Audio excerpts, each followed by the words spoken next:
Yo, yo, yo. It's your boy, Martin Marks Terrell.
Now I'm trying to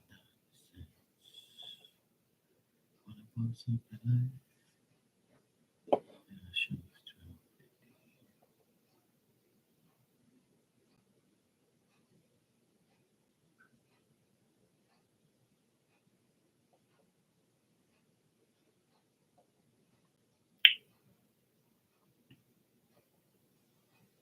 12. What about something like shoes 12. Wanna be a bone? The hell? That's rain?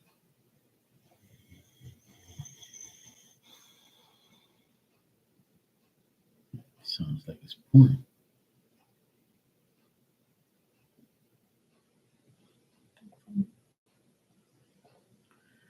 I just came from outside. Yeah, it is. It's raining. Shit. I see it too. That sounds like rain. It is raining. Just a shower though. I was wondering what the heck that noise was. I was like, I just came from outside. It's perfectly fine. I was wondering what the fuck was going on.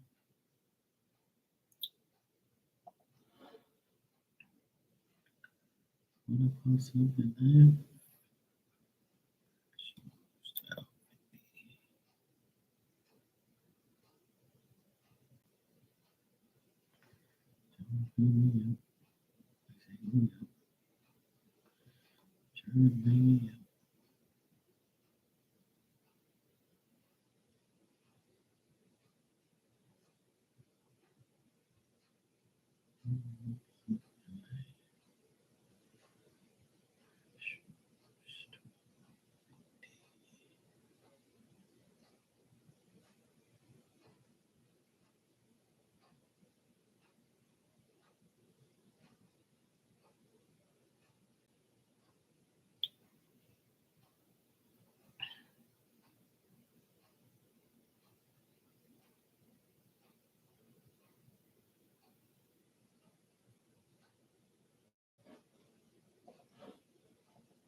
Oh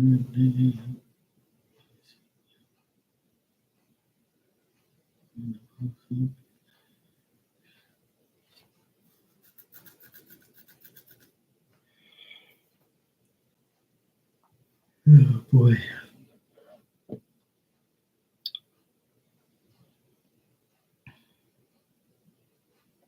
Mm.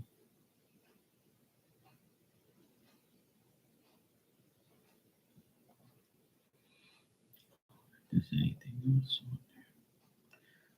I have so many.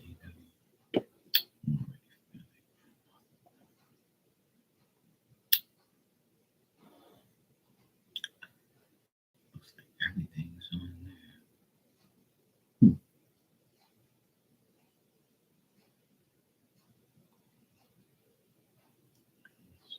So, holy shit.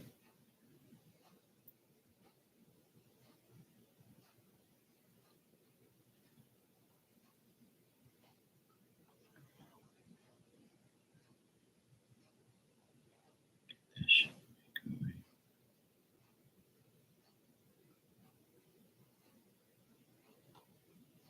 Mhm.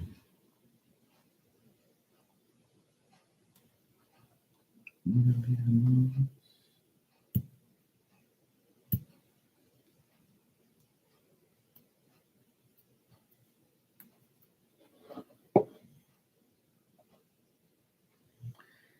Hey Destiny, how you doing?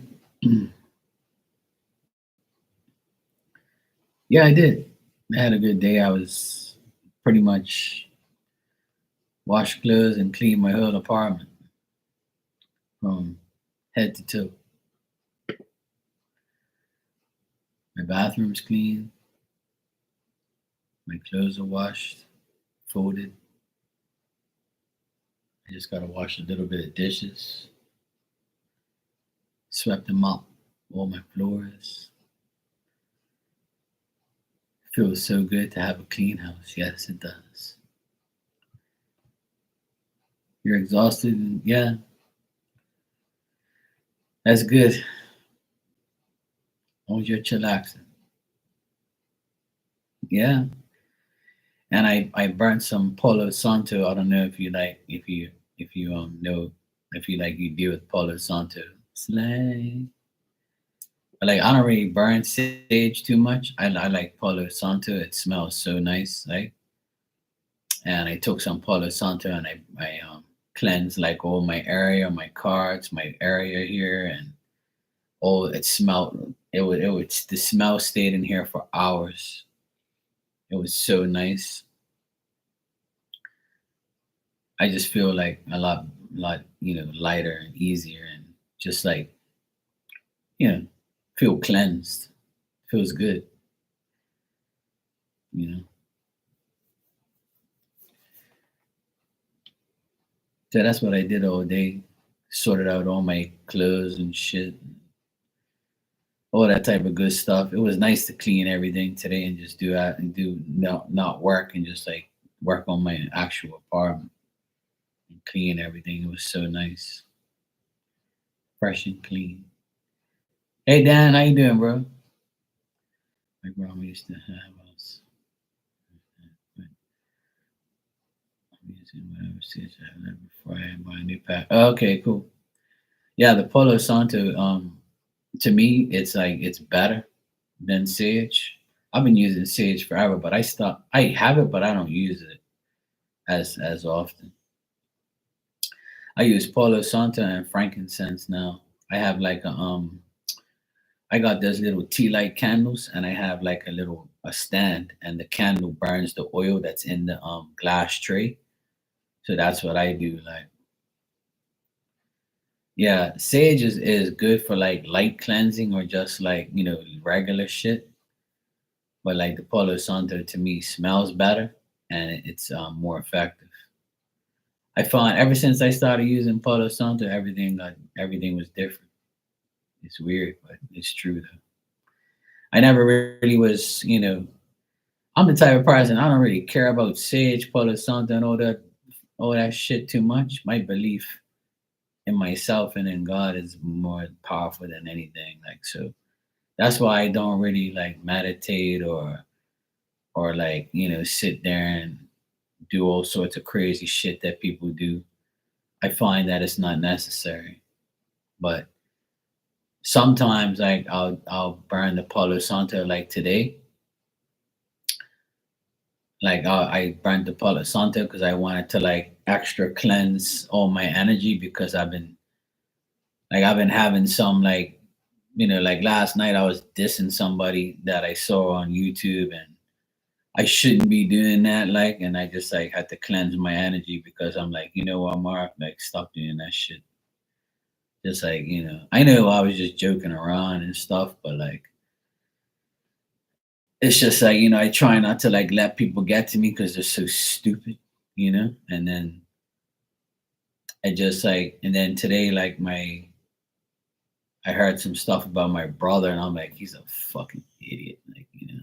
Like people just annoy me. You know what I'm saying? They're so dumb, and they do stupid shit, and like people who just do dumb shit so much that I just can't stand when people do things to themselves, and then like they think it's okay. Like, and I shouldn't worry about what other people do with their lives. I could care less, but it's just like I feel like people are so like out of whack with themselves. They're so dumb. Yeah, exactly. Spirits better anyway. Yeah, exactly. I don't feel like I have to because I've come a long way with my spirituality and myself. So I don't feel like I need all that sage every day and all that. Like that shit's unnecessary to me. Yeah, I mean, I'm good. It's just that it's just people that do stupid shit. You know? I just don't like people who like enhance their bodies and fuck with their bodies too much and make themselves look like a fake piece of plastic. And I just don't like people who like complain about life all the time. And it's just like it drains my energy and my like my thoughts on people. Like who the fuck are you? Like what are you talking about? Like what are you doing to yourself? Like why you just can't be normal and just live your life, in a decent way and just like be happy that you're alive. Like, you know, why the fuck would you want to do shit to your body and make yourself look weird? It don't make no sense to me. But hey, to each their own. Everybody's different, so it bothers me to see how really stupid people are. Like, you know? Yeah, exactly. Life is life, but a lot of times life is what you make it. You can't blame life. You gotta blame the way you live it. If you're living a shitty life, it's because it's your fault. It's your problem. The only way you get a pass is if you're diagnosed with some disease that you have no control over. You know what I'm saying? That's the only way you have a pass or an excuse. You know, so like or you get into an accident and your fucking legs go and you lose your legs or your arms or whatever. You're fucked. You can't do too much, right? But if you can hear, see, smell, taste, and feel, and you can walk and talk and move, and you can work, then don't cry to me about your fucking pathetic life. You know, you can make it. You can do it. You know, no problem, Dan. I'll be here. But you know what I'm saying? Like I just don't like when people. I have a problem with people who complain a lot and like don't do anything to better themselves. Like it just aggravates me. And it's not everybody, it's just like the people in my life and people that I know personally, and then you want to look at me and say that, oh yeah, I'm lucky because I have this and I have that. How am I lucky? I made There is no such thing as luck in my life. I made everything in my life happen, you know? I made shit happen. Like I didn't sit on my ass and do nothing. I went out there and bust my ass. Like, what the fuck you talking about? Oh man, people are just like annoying. That's all. I try not to let it get to me, but it does. Yeah, but some people don't care. Like they just think that I was given all the opportunities that I had.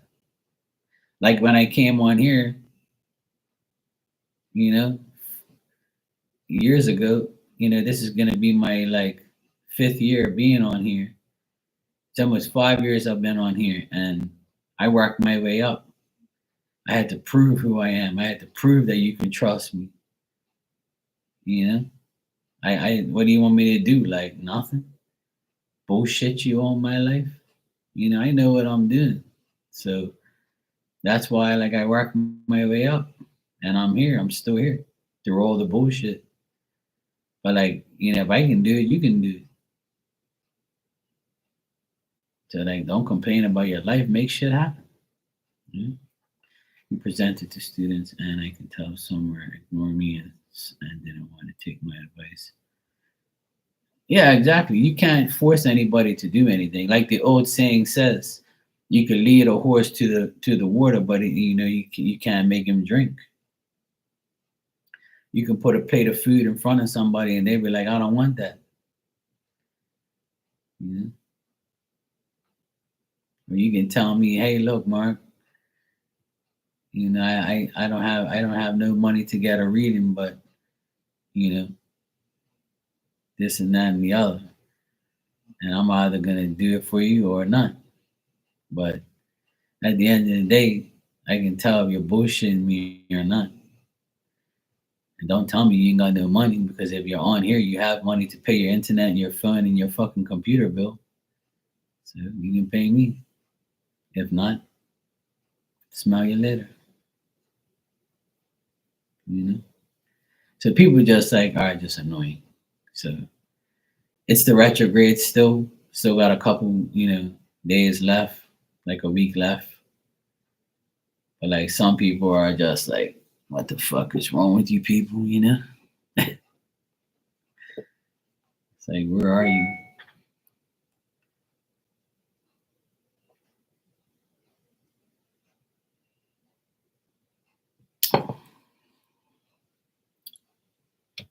Yeah, exactly.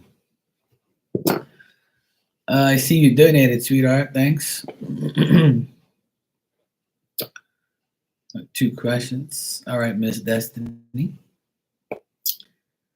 You said, "Will I get accepted into the PhD program applying in December to be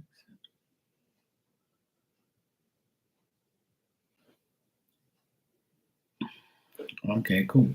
I'll check that out for you. No problem. All right, let's see.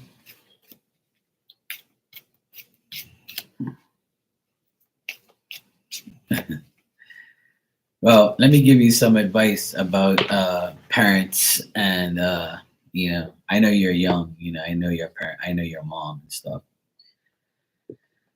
And you got to do what's right for you. Sometimes we can listen to our parents and take their advice because sometimes they know what's best, right?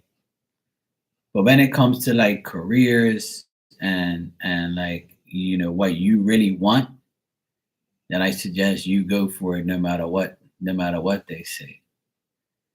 So I can tell you right now, when I was 29 years old, I was at the lowest of low. I was always working for somebody else. And I said, I have the skill, the knowledge, and the drive to go on my own. And it was a recession at the time. And I've said this story a million times on here. I don't know if you've heard it. And my parents said, that's the worst mistake I'm going to make, is go on my own. And I said, wow, thanks. Okay. So I said, I'm not listening to you. I'm going to go on my own and I'm going to succeed because I know what I'm doing.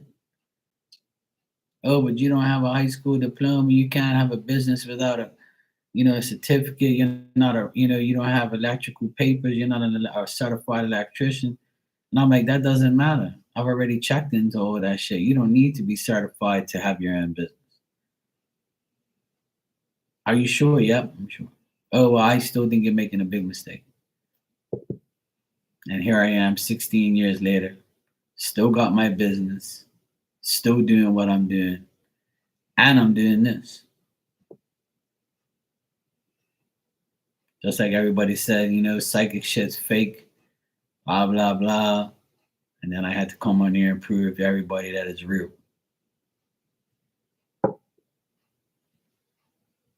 That's all I'm gonna say. And if I told my parents I was a psychic, they would think I'm psycho. Because my parents, they're negative. See, they don't believe unless they see. So when I started working on their house, and I started working for their friends and people they knew, you know, they were listening to people at church tell them, "Hey, look, your son Mark, he's a great electrician. He did this and he did that and blah blah blah. And oh yeah, he's such a wonderful person. He did this for this person for free, and he's such a great guy. And I'm so glad, because not too many people, care about people and blah blah blah." And my dad doesn't say too much, but my mom told me, like, he says, "Oh yeah, a lot of people talk good about you. I'm so happy. And I say, "Yeah, well, you didn't say that when I started." "Oh, it's because we were worried." And I was like, "Yeah, yeah, yeah." So yeah, if I were you, Destiny, I'd do what's best for you. What you think if you know you can do it, then do it. Just nobody should hold you back from your dreams. Same thing when I was a DJ. My dad said, "Oh, DJing is trash. You're gonna get caught up in drugs and people in the club." And I never got in trouble with drugs or people in the club. And I became one of the best DJs in Bermuda. So I don't listen to my parents. I just do what's best for me. And it's simple. So if you want to do it, go for it. Thanks, sweetheart. And I know if I can do it, you can do it. And let me tell you, if I would have started younger, I would probably, be a lot more stable, and I'd probably be like semi-retired if I started earlier than 29. I wish I would have started at 19, but it all happened when it happened, though. All right, let's check what's going on here. But yeah, that was my advice, for you. All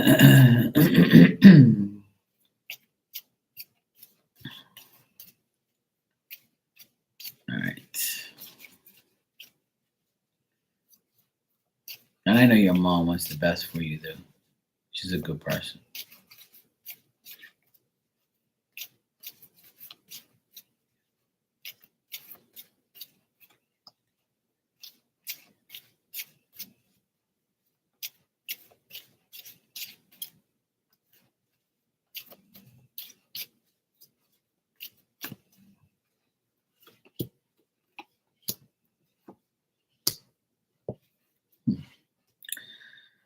Well, with the PhD thing, I would say that it's going to be very difficult, right, to get into this thing and to get to it. But like I said, it definitely depends on you. I got you here at the Page of Swords. I got like a person that is perceiving the unknown. Like, you're listening to your mom and stuff and your dad, and then like they don't want you to do it. So like I feel like in your mind, it's difficult. In your mind, that they're not approving of it. But if you put in the effort, you will meet that goal. It's going to be hard, especially the next 10 months, right? But it's going to be a lot of pressure, and you're going to feel overburdened if you do this. But you can resolve you can resolve this whole issue. And if any problems that arise, you'll resolve it. But you have to put in the effort to meet that goal for sure. And you can't, like, once you get this, if you do this and you get it, like, don't use the power for a selfish reason, use it for a good reason. And I know you would, but like it can easily switch your mindset if you do get it. if that makes sense. Like, don't ignore the opportunity. Don't be shy. Don't think you're gonna fail. Don't be indecisive. Just like be very active, and just know that anything that happens, you'll overcome it. And that's what, like, Spirit's saying and what they're showing, me in the cards here. But it's more of like a change that you won't expect. But I think that you have a feeling about, what it's gonna require. But like, it might be inconsistent at first, and then you might like say, okay, now that I got it down, I can get it done. Like, you know. Yeah, oh, I know you have. Yeah. And you've been succeeding, so that's the good thing. And the pressure, and like this is gonna be one of those things. But to answer your question, I see everything going well if you do the PhD thing, you know. So let me just like reread that real quick so I know exactly. You say, will I get accepted into the PhD program, right? Yeah, I feel like you will get accepted for sure. If you apply in December and be accepted in the fall, yeah. So I would say, yeah, you will get accepted. The accepting part is the easy part in the cards. What it's saying you'll get accepted, but the thing is once you do the program, it's gonna be like you're gonna feel the pressure because like you know what I mean, like like your mom, and you don't want they don't want you to do it. So that's automatic pressure right there, because if you fail, they're gonna be like, I told you so, you know.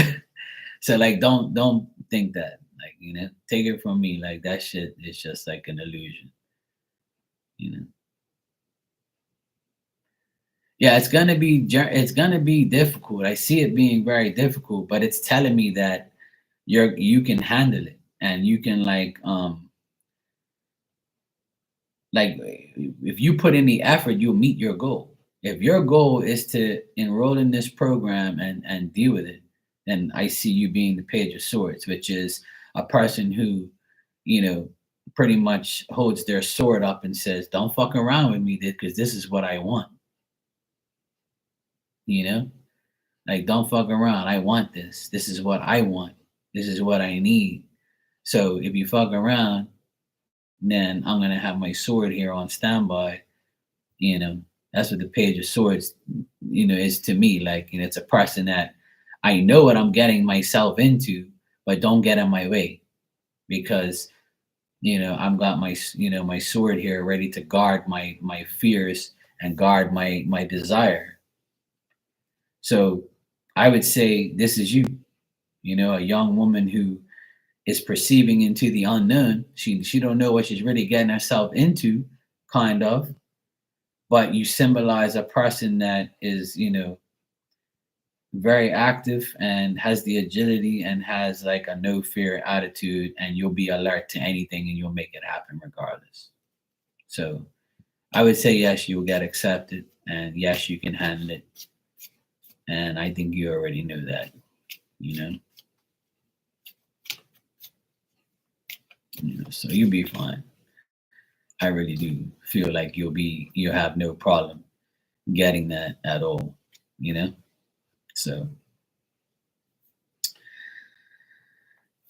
let me see. And you said, is there any spirit guides that want to tell me something? Okay, yeah, sure, I can check that. I mean, of course, there's always spirit around you. I think one of our first readings, I think it was your grandma that came through. I still remember that.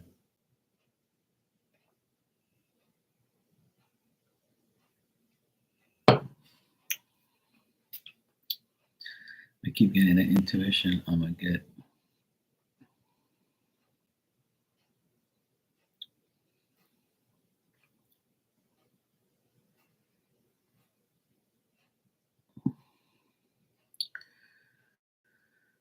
Yeah, your dog is always gonna be around you, because my dog, that passed away 16 years ago, I had him for 14 years, and he's always around me.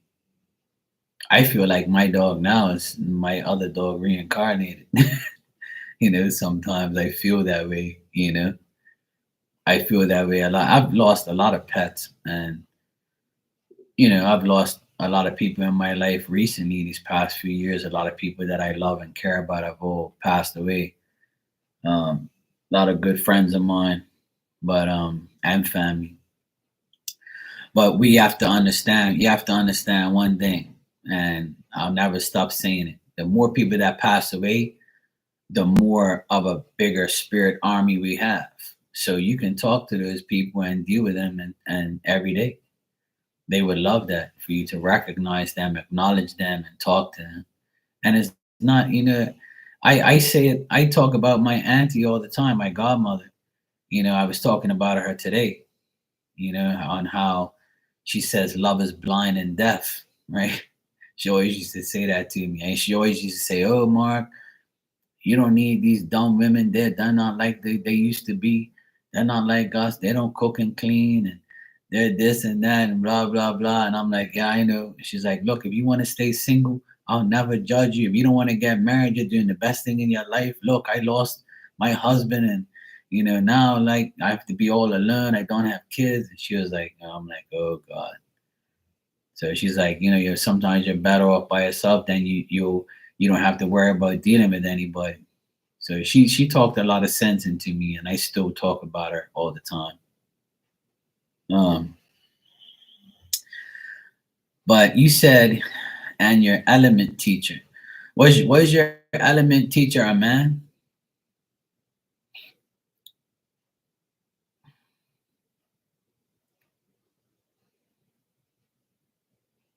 a woman? Okay, mm, right. Because I got a man around you. That's why I asked. Because there's a man around you, not a woman. Yeah, that's why I asked if your element teacher was a woman or that or a guy. So now that I figured that out, yeah. Um, was he like your complexion? Like how like us like us Caucasian people, we have olive skin, and we're a little on the tan side.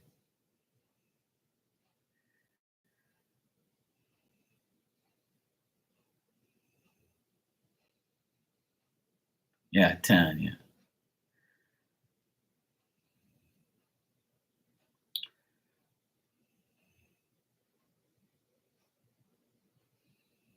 Mm. Like I feel like he's around you, and I feel like he's trying to communicate with you, and I feel like this grandfather of yours, he's like a traveler. Like he wants to like go all over the place and be with everyone, and like he's trying to like bring you like messages and stuff like that. And I feel like he's in the place that you live right now. Like he's around you, like he's at your home, like where you are right now, you know? Yeah. Yeah. He's I feel like this man is around you, and I feel like like how am I gonna like explain this? Like he's a man that doesn't keep still. He wants to like visit everyone, be around as much people as he can. I feel like he had a big family, and he's like trying to accommodate everyone, but he's trying to be around you right now because he feels like that you need him, or he wants to like communicate with you. Um, I think he's a very passionate person, a fiery person. Like he's the type of person that wants to um, communicate. He probably talked a lot, probably had a lot of stories to tell. Um, but I feel like this guy's, I feel like he's been absent for a while, but now he's like back around, coming around to you now. Um, yeah. That's why you're probably feeling him because I guy got a man around you. Let me just see what else he has to say. Like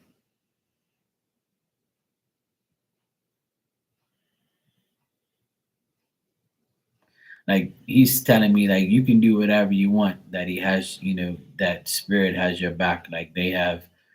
He says you already know and feel that when you do something, you're protected. You know that he has your back. You know that everyone there has your back. In the spirit world, and they're gonna take care of you. You're like the precious granddaughter. You know. Hey Dan. Yeah, it's like he's like saying that let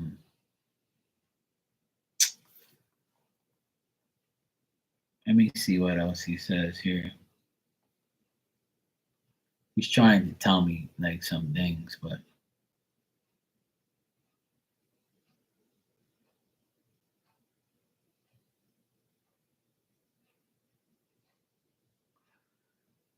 like he's saying that he wishes that his son was more active in your life, or um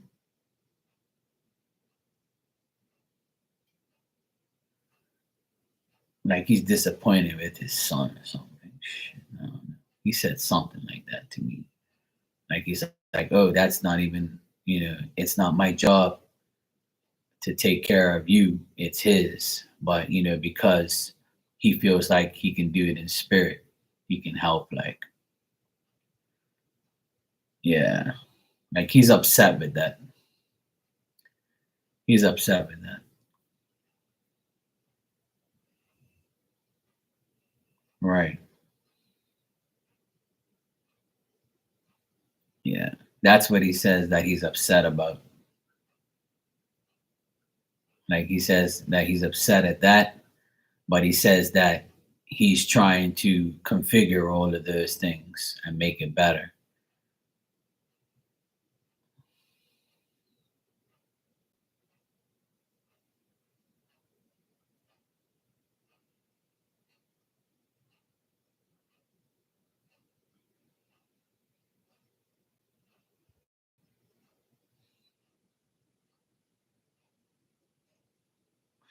But I see him as like another man. Like it looks like it could be his brother, or like maybe like his oldest son or something. I don't know. He's around another man and they're talking to each other. And like the guy's trying to tell him like not to say, like, not to say certain things or to upset you or whatever. So it's like they're like battling each other and talking to each other about this whole thing. Like he's like kind of holding your grandfather back from saying too much because he doesn't want to upset you and he doesn't want to say too much to me. It's kind. I mean, I know it's not funny, but like you should see how they're going at each other.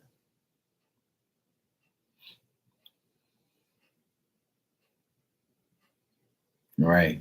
Yeah. It looks like a brother of his or something. Yeah. Like this guy's got his hand on your grandfather's shoulder and was like, "Hey, hey, don't say that shit." Like, 'cause he wanted to run your dad down like more, but he said, "No, no, no, don't do that. You're gonna upset everybody." And I'm like, "Oh boy, here we go." Yeah, if he seems like the stubborn upfront type, but he doesn't come across to me like in a bad way. He comes across as like, like a guy like me who's gonna say, "Look, we're gonna fucking diss this person, and then who cares?" Like, so that's why I'm laughing because he reminds me of me. Like he's like, "Look, I'm gonna fucking tell you this right now. This person did this, and I'm not happy with them. They should be doing that." Like I just finished saying earlier about people. Like, yeah, he seems that way, but his energy is good though. Like I don't get nothing bad off him. Like he's a bad person or something. Right, right, yeah.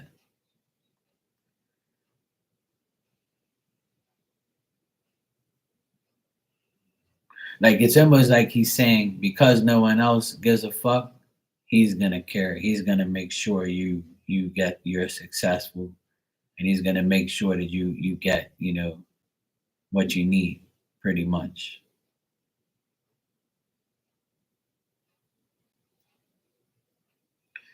Like I don't know if his what his if your grandma's still alive, like his wife, because I see like a lady as well, and she's got like metal glasses, like metal frame glasses. Yeah, and like she's got like curly short hair.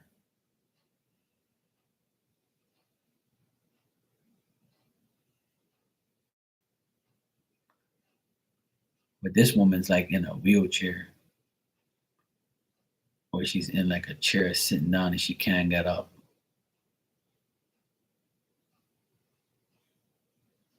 Might be his mom or his wife. I don't know. Oh, okay. So it's probably her then. If she had trouble walking, then it's probably like her in the wheelchair. Like they're showing me, he's showing me like the woman in the wheelchair.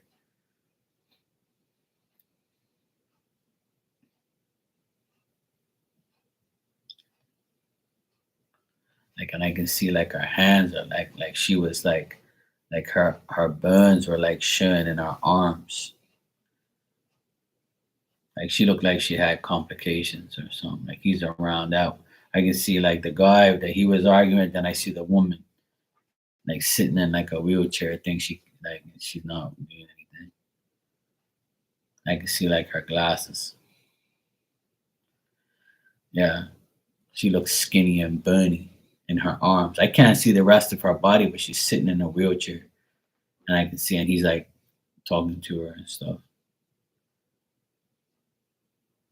I feel like they came from a big family, like the whole family on both sides were like everybody together that's passed away. It's a pretty big family, and like they're all like rooting for you type of vibe. Yeah, I can see like a shitload of people, and like there's a lot of people. Like I can see like a row of like I can't see all their faces, but like behind them, there's like a shitload of people, like 20, 25 people in the background. Yeah, it's all like way. It's like people that are before them. So like this is like over 100 years ago. 'Cause I can't see their faces, so that just like I can just see like the shadows, the like the thing. But it's a lot of people though. I can see them all in the background, like he's showing me.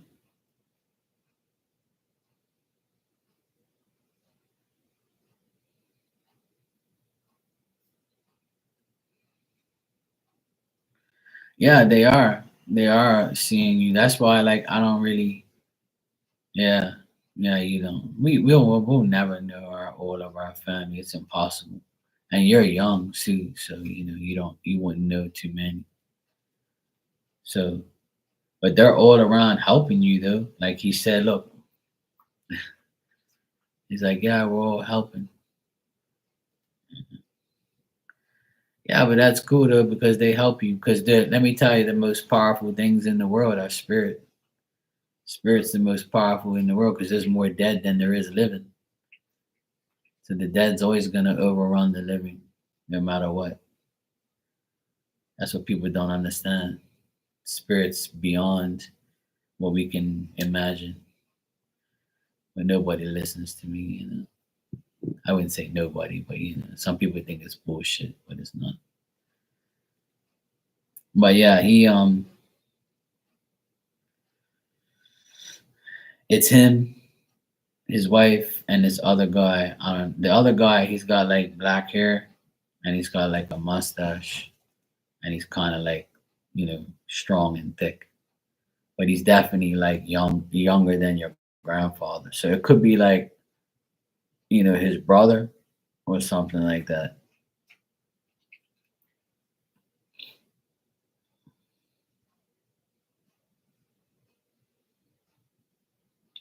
Like, and what he's saying is we all take care of our family. He says if we take care of our family. Yeah.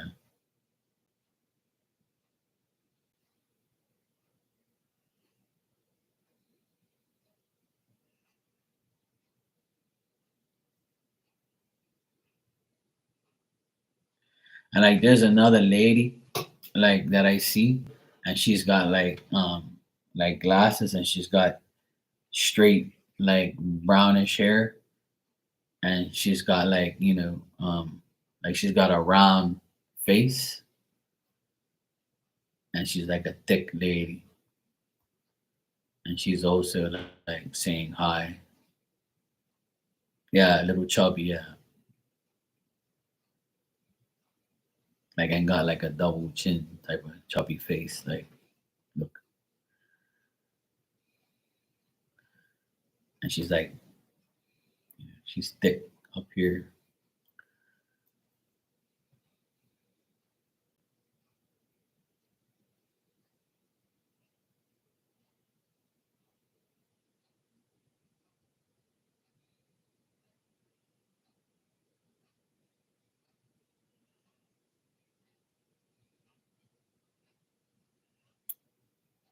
It might be your teacher.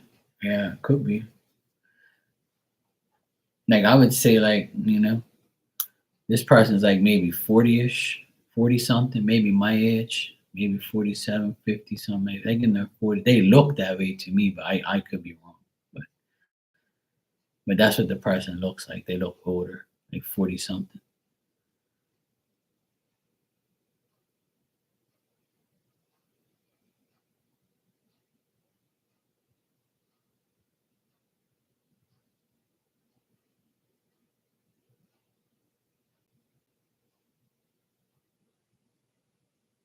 Yeah. Like did she have like light colored eyes? Like I don't wanna like I think she has like I don't know, it's weird because I see like different color eyes in this woman. Like her eyes are like yeah, like hazelish. I want to say hazel eyes.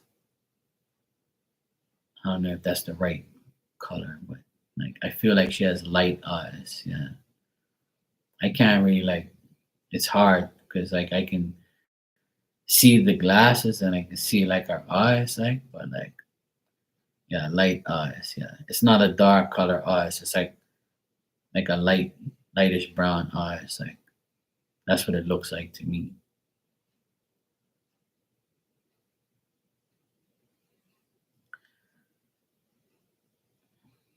Like did she wear like a tag thing or something?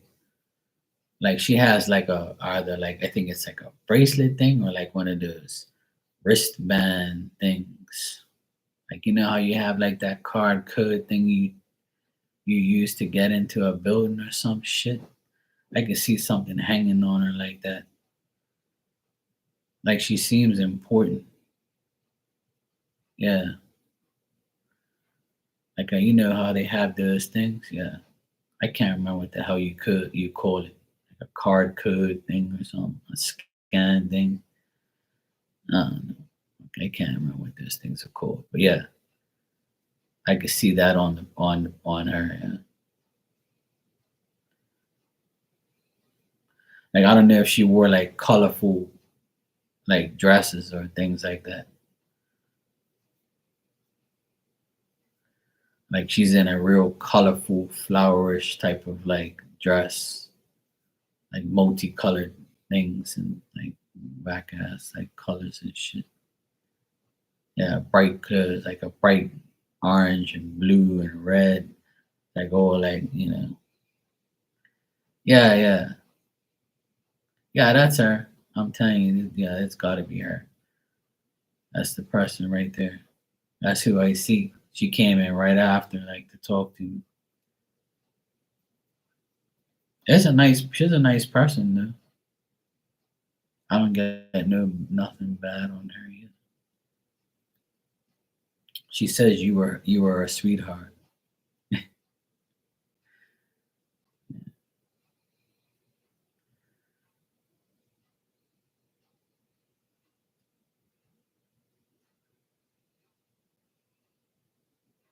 She has a distinct voice too. Like her voice is so like her voice is I can hear her voice and she has like a distinct voice. I guess a calm voice, but like it's like you can if you heard her down the hall, you know it was her. Like her voice was distinct to me.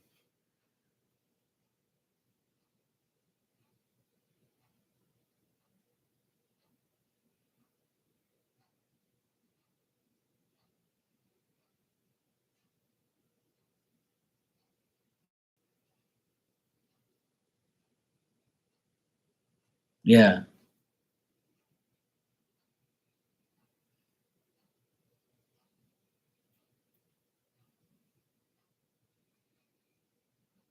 yeah, yeah. Like I like her voice is like one of those voices like yeah. Like if you heard her, you would know like it's her. You know, like that's what I'm trying to say. Like I feel like everybody knew her voice. Yeah,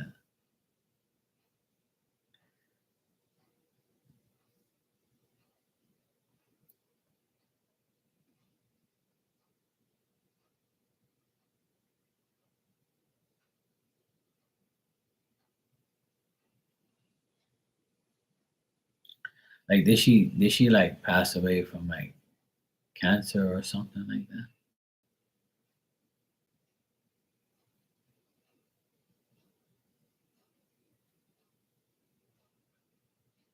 or something to do with yeah yeah cancer yeah.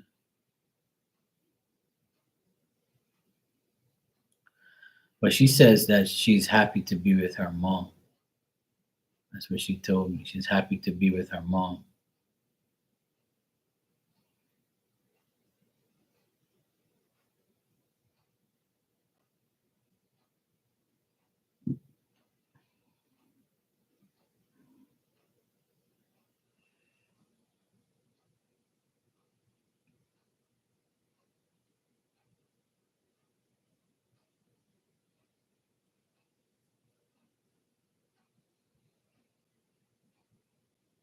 Yeah, she said she's happy to be with her mother, and she told me that you don't have to worry about anything. You're gonna go places. She says Destiny will go places. She's fine. She's like she's fine. Like she's saying not to worry. You'll be fine. You'll do whatever you put your mind to. She says you'll get there.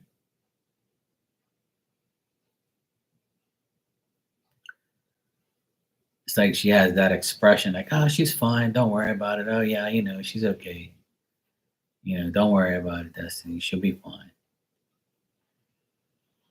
She has all the confidence in you. She told me she has confidence in you. Yeah, not anymore though. She's not lonely anymore. She's happy to be with her mom. And I guess like she showed me like a gray cat, and she says, "Oh, I'm happy to be with my cat, like some gray cat that she has."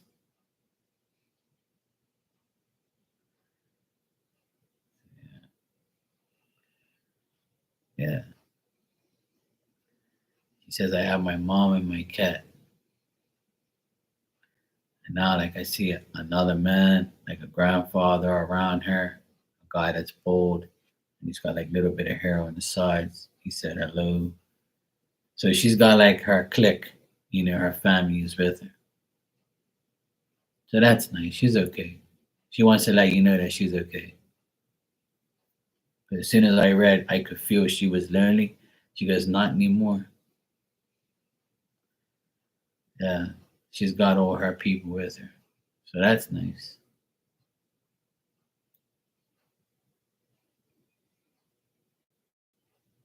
Because when she first appeared to me, I could see her, and then she went like this, like to her chest. So I was like, yeah, she probably had something to do with cancer or she had a heart attack or something. But then that's obviously it's breast cancer. Yeah. That's the first thing she did when she saw me. She went like that.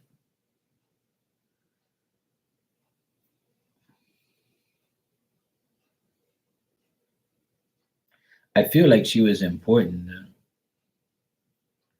Like her job was important to her, and she had an important role at the school or college or wherever. Like she was, like known, and she had responsibilities there. She says, "I miss my job, but I don't miss my job."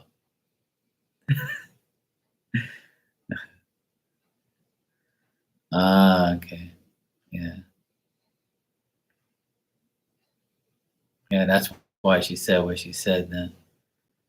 'Cause she was like, "I miss my job, but I don't miss my job." Yeah. But I feel like she was in charge of something. I can see that. Like she seemed important.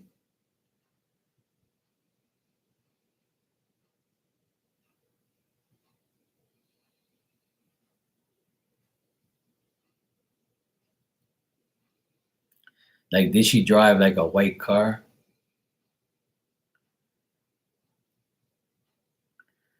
Like I see her in a white like car. Like I see her driving this white car. This lady, she's funny. She's like showing me all this shit. Like, yeah, I don't know. I just see her in a white car. I can't make out what it is. Though. Yeah, I can see her in a white car, and she was driving around talking like to me about going like to her job and shit. Yeah, she's funny. Yeah, she's like, oh yeah, let me show you me and my car. I'm like, okay, there, sweetheart, no problem. But she's okay though. I know that's who you wanted to talk to, but she came through. Yeah, I'm like, okay, you do your thing, sweetheart. You want to show me whatever. Spirit shows me all sorts of crazy shit anyway. Yeah. But she's okay though, Destiny. She's all right. She's really happy to be with her family, especially her mom and her kitty cat.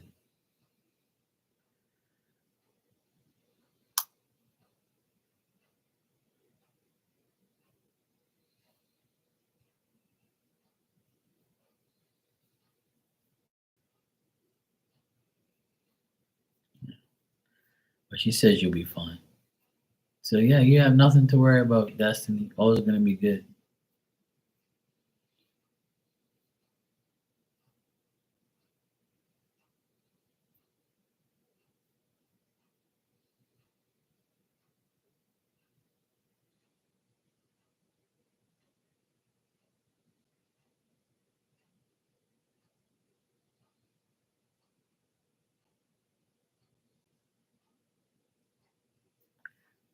You're welcome.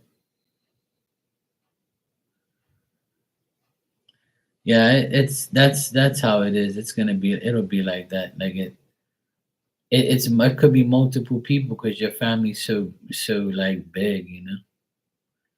Yeah, all that shit just means that they're there. That's all.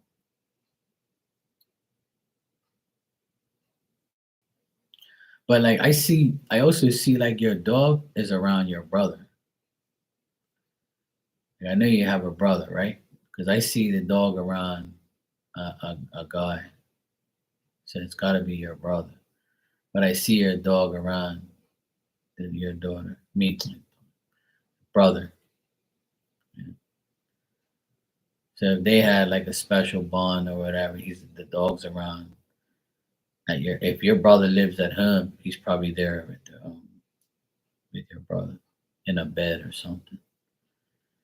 Like he's on top of a bed with a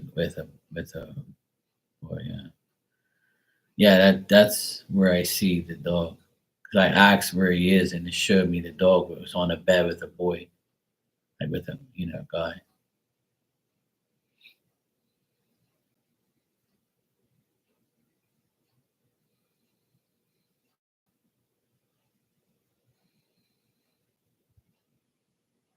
Yeah, yeah, yeah. He's fine.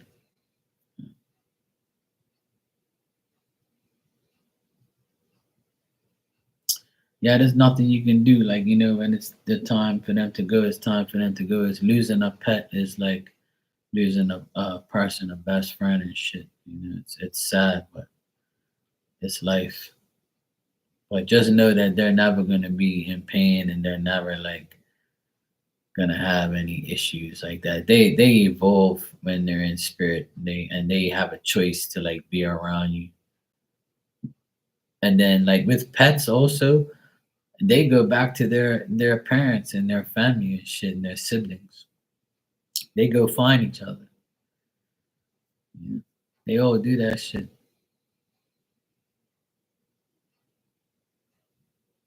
And like sometimes like if they was in the same household with another pet, they're chilling with that pet too.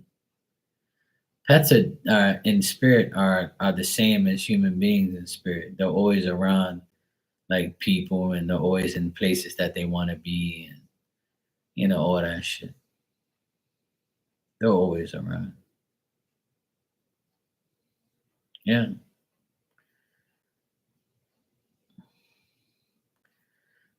And they always like, they're either on like a carpet area or they're always on the bed. I see the usually the pets on carpets or beds. Because animals, like especially dogs, they like to be on top of something.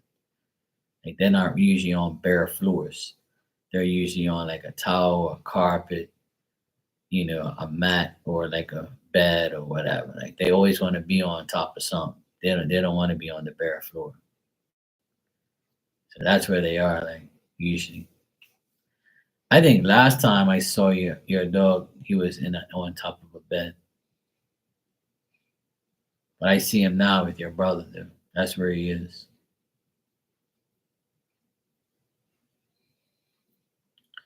Yeah, yeah. Hey Virgo, how you doing, sweetheart? I'm good. Yeah, it's fair play. So yeah, that's where I see him now. He's on the bed with your brother. Okay, good, Virgo.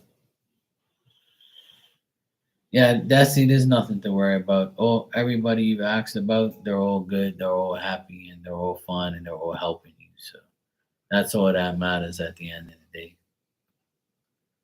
They're all around you, and they're gonna help you regardless. You just have to keep acknowledging them. That's all. You're welcome, sweetheart. Anytime. I got you.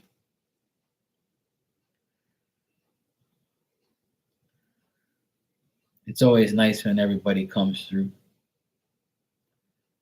It's good. That just confirmed that there's things that are happening, like your ears burning and lights flickering and shit. That's just how it is. It's weird because everybody's been talking about the light flickering stuff, but I don't really get that too much, right? But what's funny is I'm an electrician, so when I see like a light flickering, that usually means the bulb is going out, right? And that's what it usually means when a light flickers. That means the bulb's on its way out, or there's a short in the wire, right? But you know what? What happens is spirit fucks around with those things, right? I already know that. So here in my hallway, going up my steps, I have a light that has three bulbs, right?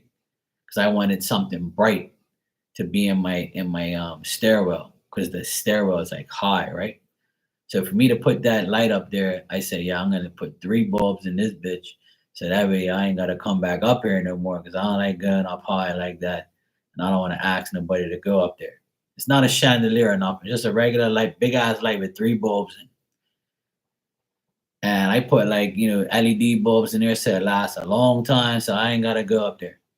That's one downfall about being an electrician. You gotta go and put up lights way up high and shit, right? Sometimes. So I would say like this year, not last year, but beginning of this year till now, I'll turn on that light, and every now and then one bulb out of three will flicker. And I'm like, yeah, that bulb is probably gonna go out. It's cool. The two will still work. I ain't going up there and fixing it. And then I was walking up the steps, and then the light came back on.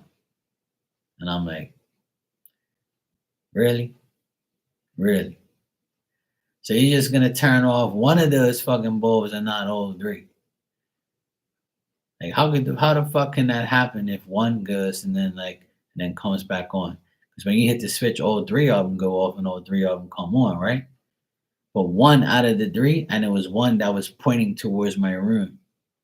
So that light will go on and off. And now I look at it today. I turned it on, right? Because I was mopping my stairs and shit, and all three were on, and it was perfectly fine. And here I am thinking like an electrician, saying, "Yeah, that's the bulb going out," and the bulb's still there. It's still on, no problem. All three come on, no problem. Or the other day, it will flicker and go off, and then is it to say, "Hey, we're fucking with you, Mark. We're here." But see, that shit don't bother me. It bothers a lot of people, but it don't bother me because I know who it is. It's spirit, and they're fucking around to say, "Hey, we're here. We got you. Don't worry about it. We're just gonna fuck with you for a bit, and that's it. That's how it goes." I just laugh it off because I know what it is, so it don't bother me. And that's what happens. And like, don't even talk about numbers. Like I see the same numbers every day. I see the same things every day. Um, the number I see the most is 55, and I see 955 probably like in the morning and at night, just randomly. It just happens. Like I just happen to look up and then bang. And then today I was watching a YouTube video, and the guy was like, "There's 9 minutes and 55 seconds left before I do this," and I'm like, really, man? Like, what the fuck is it with the 955? But see, if you add 9, 5, and 5, it's 19. And when you add 1 and 9, it's 10. So it's telling me that 10 is completion. You know, I'm about to complete a cycle or get something that, I need or I want. So the 10 is completion. So when you have 10 in the tarot, 10 of cups, the 10 of wands, 10 of, whatever, all the 10 of swords and the 10 of pentacles, they all mean something. They're all completions of cycles. And then 10 gives you the one. So you complete something, and then you become one again. So that's what that means to me. That's why I see it all the time, because I'm about to complete a cycle of some bullshit that needs to be completed. And I've seen number 33 like every fucking day. No matter what it is, everything is 33 this, 33 that, 33, 33, 33. Even like 2 weeks ago, all my receipts that I would go to a store and I'll buy like shit. And you know how you get to the counter and you're like, "Oh shit, let me get some gum, or let me get like this chocolate, or let me get this like pastry or whatever, or this last thing or batteries or something." And like if you didn't get that, you probably wouldn't have had that number come in. So I did it the other day. I was like, "Oh yeah, let me get this chocolate for my nephew." So I grabbed it, put it there, and she was like, "Oh, $33.31." And I'm like, what if I put that chocolate back? Would it add up to 30 some? Probably not. But like it meant to happen, like, to get the number to say, hey. So it's like I've been seeing numbers like crazy. I see 1111 every single day. That's without a doubt. Even when I'm driving, like the other day, a car pulled out in front of me, and I was like, "You fucker, beep." Then I look at the license plate, and it was 55550. And I was like, "Okay then," because our license plates here are 5 numbers. It's on 50 something thousand now. So the car that was in front of me was a new car and a new license plate. And I was like, "You gotta be fucking kidding me." And I'm like, "Well, there you go." And then like I'll go to a parking spot and bring out my little parking thing, and I'll press it, and it'll say like 55 or 33 or whatever. Like it's always like a double digit number or an angel type of number. It never fails. It just always happens. It's so crazy. But when I see it, I laugh and I'm like, thanks. That's what I say. I say, thanks, guys. I appreciate you being here for me. I appreciate you guys, like, continuing to, like, show me that you're real, show me that I'm doing the right thing, show me that you got my back. That's what I say when I see those numbers. I laugh and I just like, okay, I know you're here. Cool. Thanks. Appreciate it. Whereas usually I'll be like, oh my God, let me go look it up. Let me see what it is. I don't even have to anymore because I know it all symbolizes good things. Like, it's crazy, but it's definitely like something that everybody will experience eventually, some way, somehow. Like, you know, so that's pretty cool. Destiny, I'll give you this. I have this deck. It's called Talking to Heaven. It's mediumship cards. And because I just did that mediumship reading for you, I'll give you one of these as the grand finale. And Virgo, if you want a card, I'll give you one too. And if anybody else wants one, I'll give you one.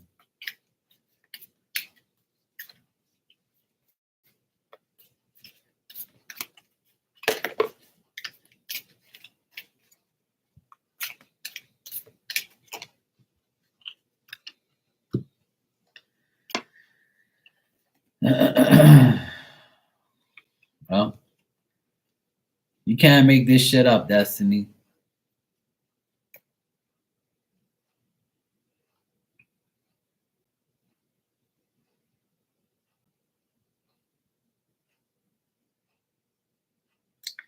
I am surrounded by loving animals.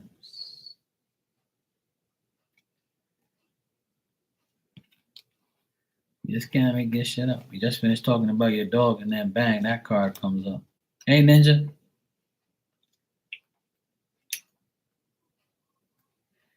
Let me see what it says.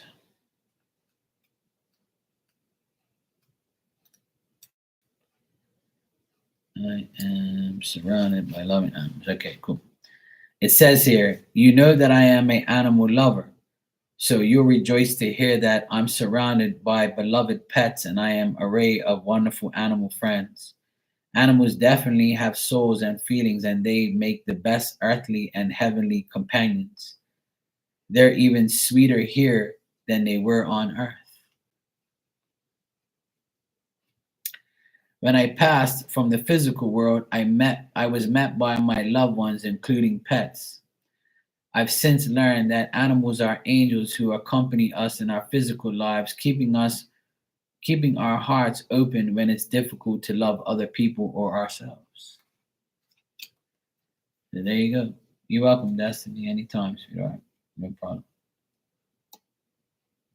We just finished talking about your dog. See that?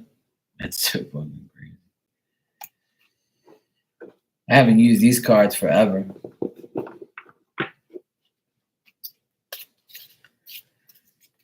No problem, sweetheart. Anytime. All good.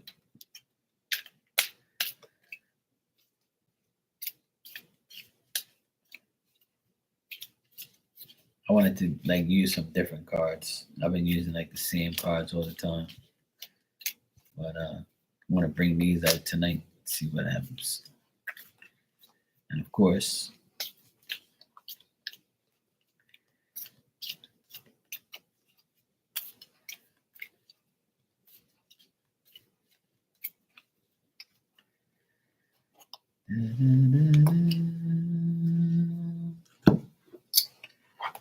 all right.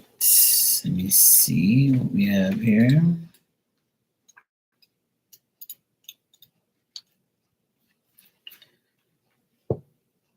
All right. Virgo, this is your card. It says, I am sorry, please forgive me.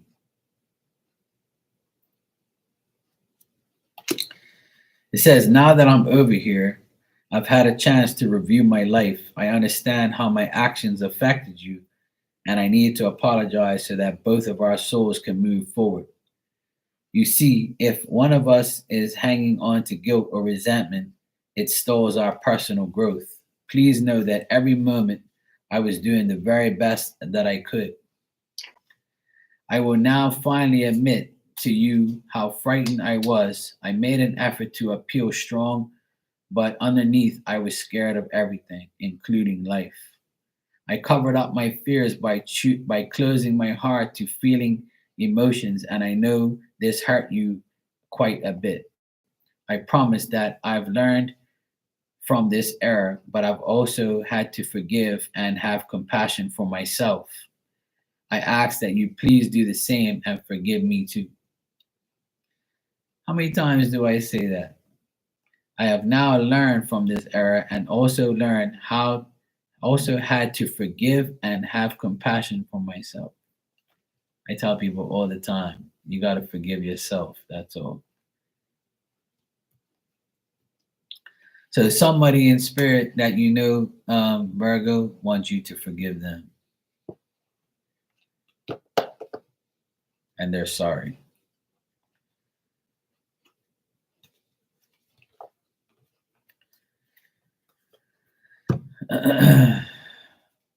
Ninja, you want a card? Of course you do.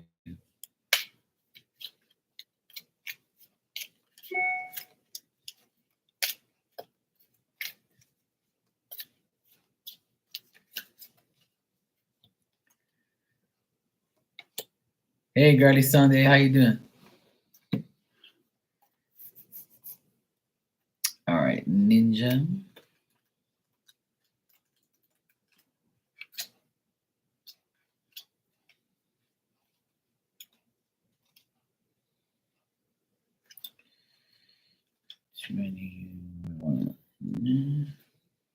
Okay, here it is.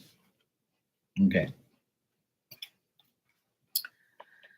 Ninja, believe in yourself, you can do it. From my heavenly from my heavenly vantage point, I can see and understand everything is so much more clearly now. I can see that you and I never had anything to be afraid of. The only thing that I was ever standing in our way was fear about the future. Yet now I realize that you and I create our own future. So I'm urging you to go forward with all your heartfelt dreams. Leave nothing to chance. I believe in you because I love you, but also because I can see that nothing is stopping you unless you believe it is. I will be with you every step of the way. There you go. Oh yeah, the every day for the next couple of days is gonna be interesting. That's for sure.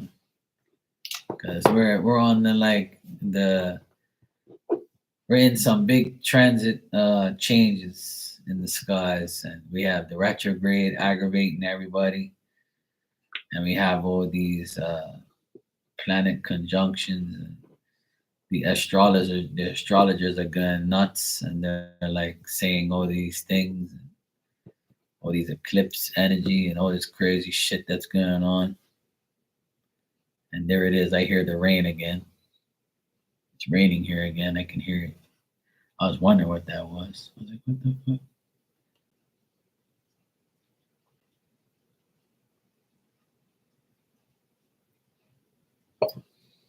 It's a raining. Oh boy. Well, here it always rains every week for the past year. It's like there's never a week that's gone by that it ain't rained in a year here. It's crazy. Never seen it in my life, but hey, I know.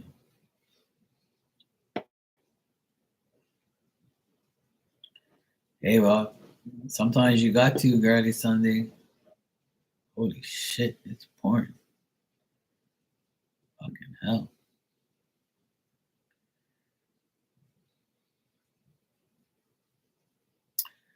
Girly Sunday, I see that you donated. Thanks. You said, "I'll just current thoughts and me anything romantic." Oh, nice. You had a good talk. Cool. That's good. All right, let's see his current thoughts and feelings. All right.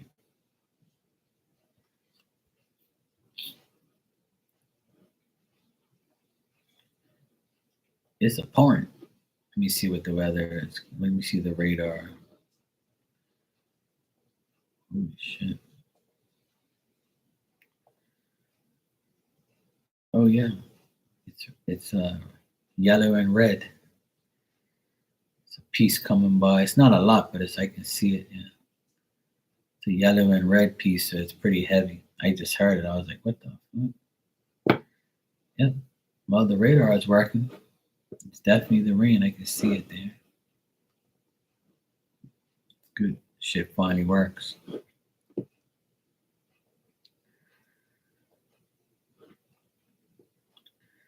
Well, a lot of men do that because they want to intimidate the woman because they know the woman that ain't gonna do nothing. But some women will fucking crack you and feel no way about it. That's why I don't do it. I think it's disrespectful to do that. But if I have to, I will. And if she hit me, then I feel sorry for her.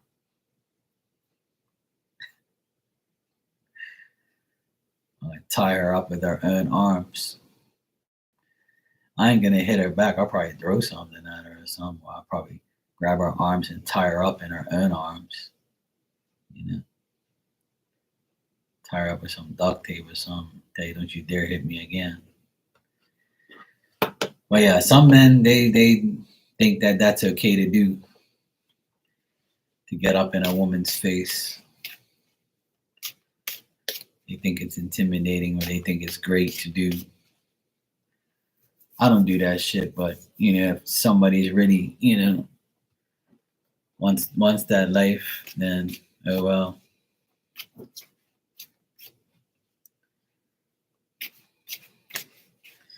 Yeah, I don't blame you. You know, I don't blame you. Stand up for yourself. That's a good thing.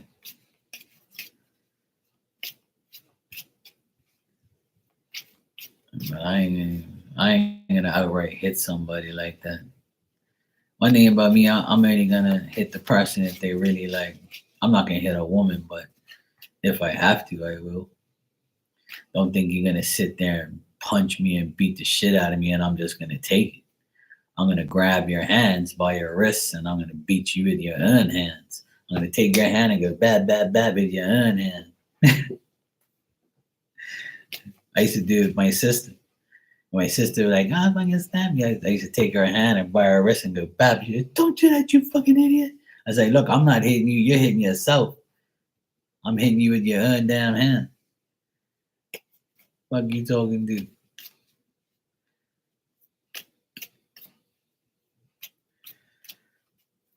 That's what I'll end up doing. I can't see myself like outright punching somebody like that. But I'll take her hand and beat her with it though.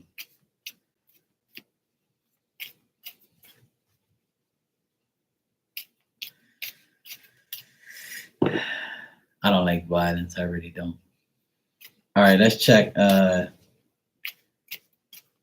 LG's energy. Let's check what's going on here.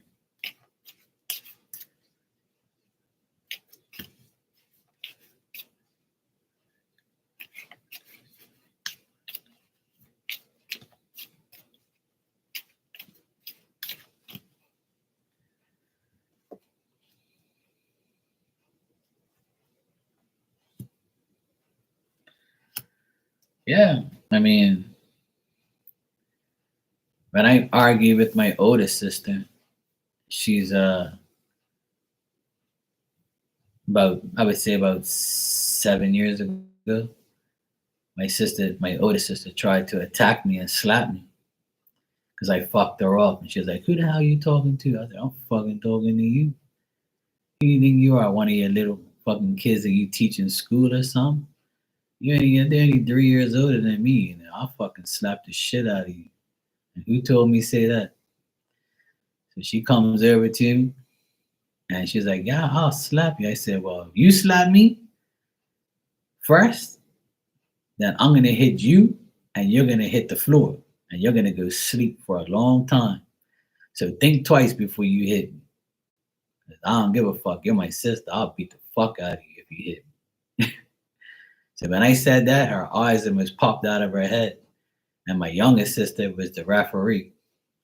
She was like, "Don't you dare. Don't you fucking hit each other. Don't you dare do that shit in my kitchen." And then she backed off. And then I was like, "Yeah, you know what's best. I'll knock your ass the fuck out. How you think you are? Fucking crazy."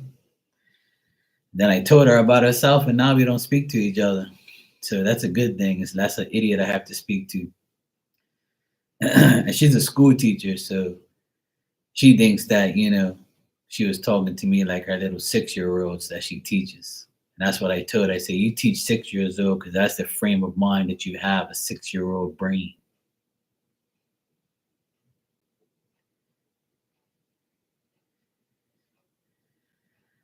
And I was like, "Yeah, I dare you." Anyway, yeah, slap me and I'll slap you back. Yeah, damn right. That's my favorite song. You know, don't hit me because I'm a nice guy, but don't hit me. Please don't hit me. Don't do it. Yeah, I stay away from violence. I don't like that at all. All right. So this guy that you're dealing with, Girly Sunday, he's still uncertain, right, about what to do, but I think he likes to talk to you. I actually think that because he shows up here as the Knight of Cups. So he's gonna either invite you to go on a date, or he's gonna continue to like try and date you, or he's attracted to you. Um, but I don't see nothing romantically yet. Like I don't see no romantic type of feelings, but I think that he's attracted to you, and he's gonna ask you to like go somewhere with him, or he's gonna ask you out if he hasn't already. He's gonna like try to date you more and be with you and hang out with you and stuff. I know you said he was better today. So I think that once he gets to know you more, he'll like adapt to the change and adapt to like how he feels. But he looks at you as somebody who he would like to date and to be his partner. He would like for you to be his girlfriend, but the romantic feelings, I don't really get that yet. But he does look at you as a woman of action. He looks at you as the Empress. I got you as the Empress, and I got him as the Knight of Cups. So that tells me that he wants to get to your level, right? But he's not ready for it yet. But he's still uncertain, and like he wants to see if you're like every other woman that has an ulterior motive, or tricking him, or like lying to him or something like that, because I see that he has issues with like past women, you know?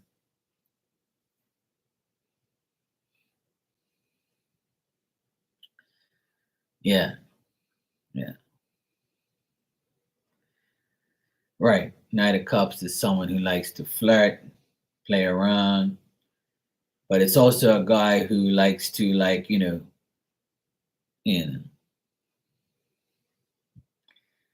he wants to have an opportunity, and he wants to like see how he's going to approach you and how he's going to approach this opportunity.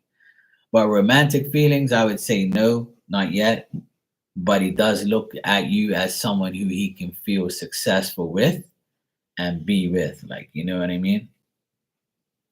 So I would say his current thoughts about you is, hey, I like this chick, and I can see her being a successful girlfriend, and she's a good woman, but, you know, this is so far of what I know. So he's probably gonna like test you out and see what you're about, and see if you're gonna trick him or talk shit or lie to him or have an ulterior motive, or like if you're the type of person to he wants to see if you're the type of person to ask him for help and get something for nothing.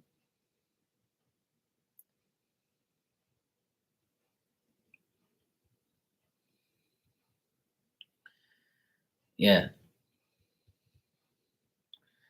So like he's kind of like, got this adversity feeling about you, like. But yeah, I would say no romantic feelings here with him, but more of like let me see what she's about first, if it's worth it, or that type of vibe that I'm getting from him. That Knight of Cups is like, telling me that, hey, I don't mind, talking to this chick, but I'm still gonna be like kind of not ready, and I'll see how it goes. Now, if it was the King of Cups, I would have said, yeah, he's ready for action. But the Knight of Cups tells me that he's still on like, you know, getting there. It's getting better, but not yet. Oh, you're the Empress because you're ready to be that partner. You're at your highest point of let me get into I want to be someone's girlfriend mode and be a successful piece to my relationship. Whereas he's just feeling out what's going on. And I got the Seven of Swords reversed. So that tells me that, you know, he needs a little bit more wisdom. He doesn't want to argue. He's probably going to babble and talk more to feel out his way. You know, that's what it means to me.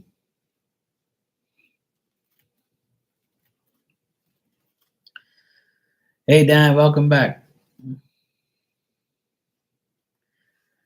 So, yeah, as far as romantic feelings, I would say no to answer your question.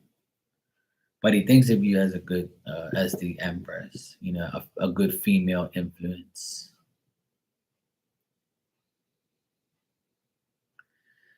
Oh, there you go. That's all you got to keep. If you can keep good and fun, hey, look, there's always somebody better. Always. There's always somebody better. And there's always someone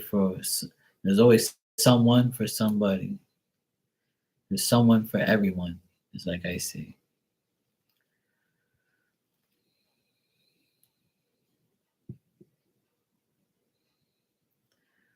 Oh, okay.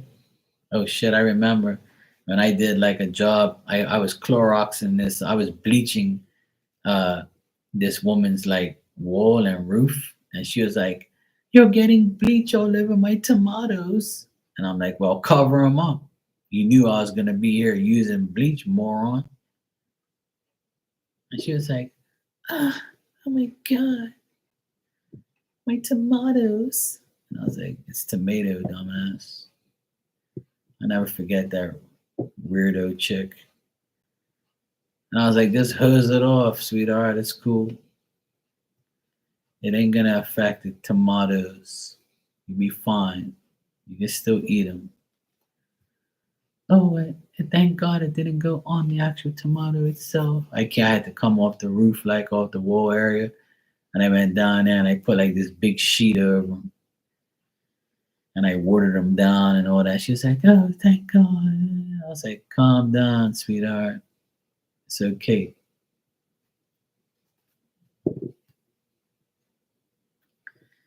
Stupid ass. I can't even remember her name. I just called her stupid. Yeah, sounds about right. My tomatoes. Ah, the tomatoes. It's tomatoes, woman. I can call these red fuckers whatever I want. You're welcome, Girly Sunday. No problem, sweetie. Mrs. Snotty. Yes, she had like a British accent. Her dad was British. God rest his soul. He was a nice guy. He gave me some work. He was a cool guy. Yeah, he had an old vintage Volkswagen, and this was his daughter. She lived downstairs, and I didn't even see the damn tomatoes. But she had like a couple tomato plants, tomato plants. And she should have known better because I told her dad, look, make sure you guys cover whatever you want around there because that's not my responsibility. I'm here to bleach the roof and bleach this wall and make it all nice and clean again. So make sure you cover everything and do what you have to do. Don't fuck around. You're getting bleach all over my tomatoes. Just the fuck up and get inside. One fight, throw those damn tomatoes at you. You want an oracle card? All right, cool. I can give you one. No problem.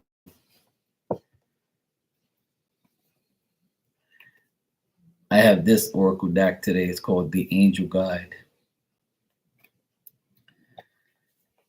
I bring out some of these are my newest decks that I got last year, and I don't really use them that much, but I bring them out today.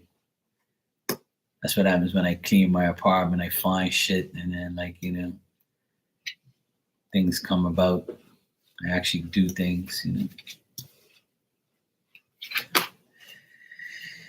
All right, let me see what I got for you, Girly Sunday.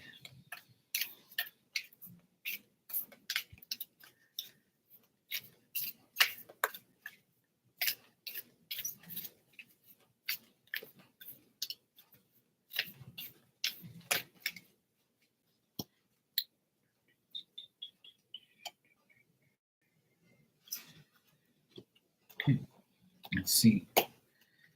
All right. This is alphabetical order. All right, cool. All right, this is your card, Girly Sunday. It says ease and grace. Ease and grace. So it says, you are being guided to flow like water. Don't feel the need to rush or force your way ahead. A gentle approach will be more rewarding. Have patience and with um, move with grace. Your angel guide is encouraging you to see life as a dance. One step at a time, you will make your way through the incredible journey, learning more and growing along the way. How can you move with more elegance, you say? How can you slow down?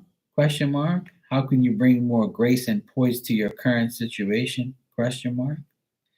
This is a time to soften, breathe, and move your way through that steady flowing. This is information that may come from a surprise or even a challenge to you, but your angels know it will be beneficial for what is coming your way. Absolutely. Yes, that's what it's saying. Ease and grace. Calm the fuck down.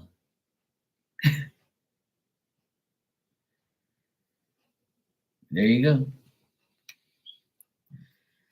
Like when I look at this card, like it's like you see how he's got like the water, like going, like the water is coming in and then going through, like from his hand to his other hand, or like that's I don't know if it's water or like sand or soap. But the other card that shows that is the Temperance card.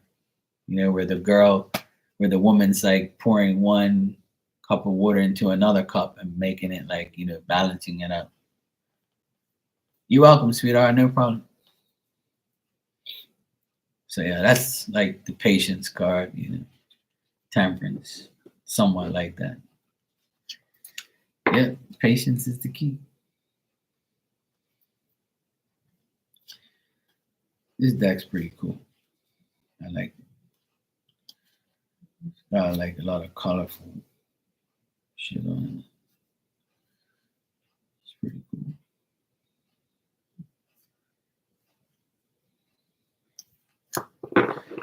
I'm gonna actually give myself one. I haven't had a card from here forever. Let me see what Spirit has for me today.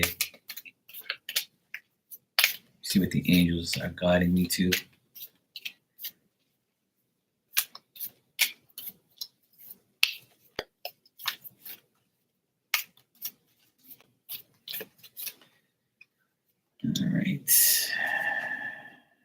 Well, why am I not surprised?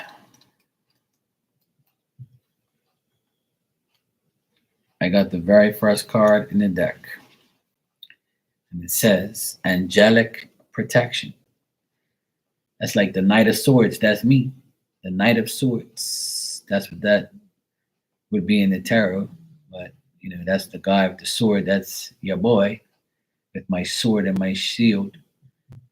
Fuck around and find out. Angelic Protection is what I got. And it says, you are protected. The worst is now behind you, and you are ready to move beyond your challenges that you have been facing.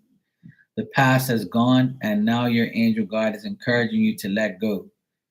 If traumatic or painful memories have revisited you recently, know that there are opportunities to recognize how far you have come and acknowledge how much healing has taken place in your life. You have reflected on these shifts, leave the past behind, and move forward. The present is only a gift if you are able to receive it. If you are facing the unknown at this time, know that your angel guide will show you the next steps, and you will be surrounded by a spiritual force field that will protect you on all levels as you move forward. Walk around and find out. Okay?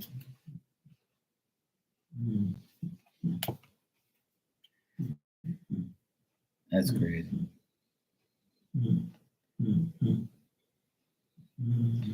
My dog's snoring in the background. That's what you hear if you hear anything.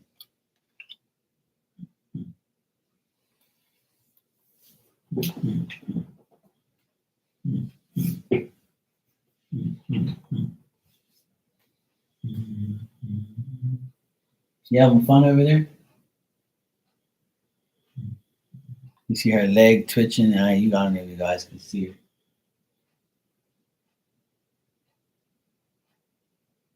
Must be nice to be you. Eat, sleep, and shit and snore. I cleaned your bed, cleaned your blanket, fans on, AC's on. All you gotta do is sleep. Your legs are twitching. You're probably running after the damn cat, or you're probably like running after your food or something.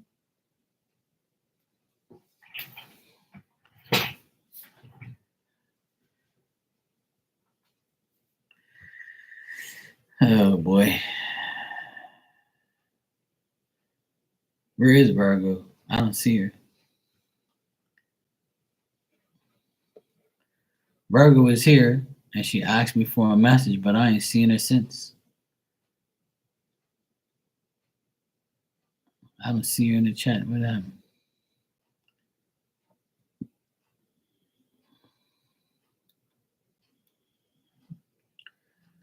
Let me see.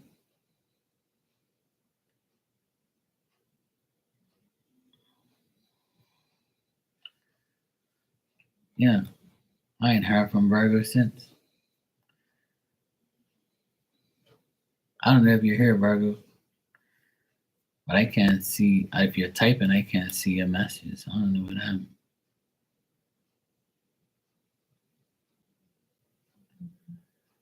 I don't see. The fuck? Let me see if I change the chat thing to live chat. I don't know. No, I don't see. The last thing I saw from Virgo was a little emoji of a little pink thing drinking from a cup.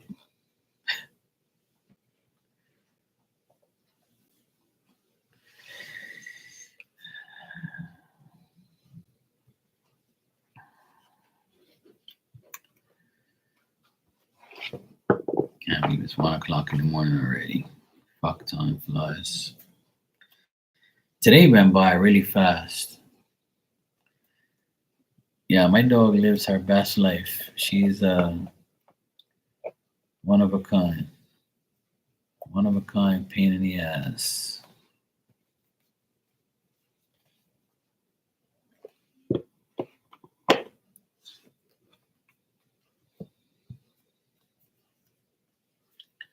Forgot I had this damn deck.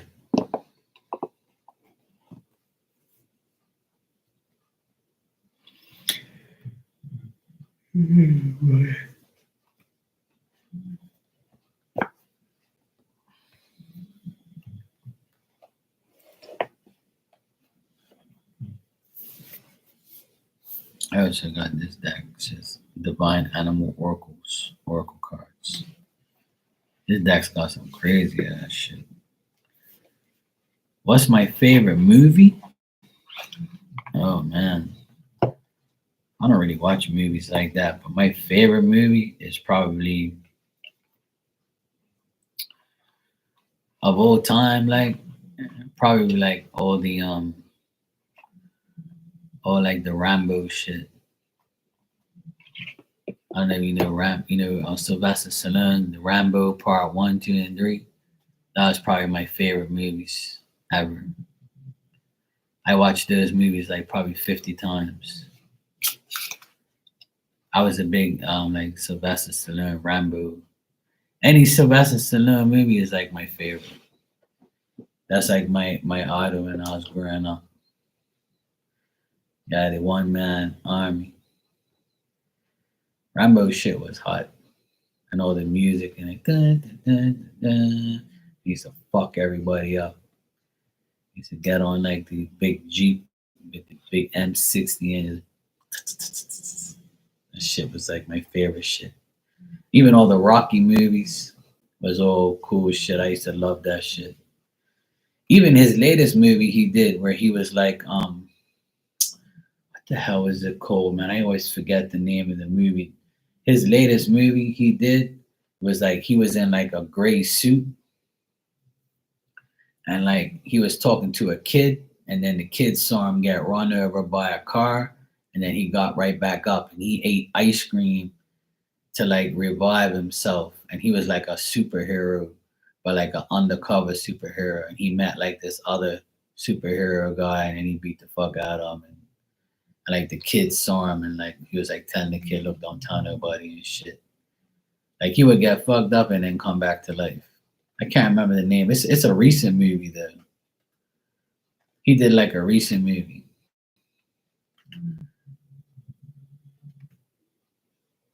And he's always playing like a superhero type vibe. I can't remember the name of the movie. I just saw it like this year. Have I seen the Expandables? No. Uh-uh. No, I haven't seen that one. But the only other movies I love is Transformers. Cause I used to be a Transformer like freak.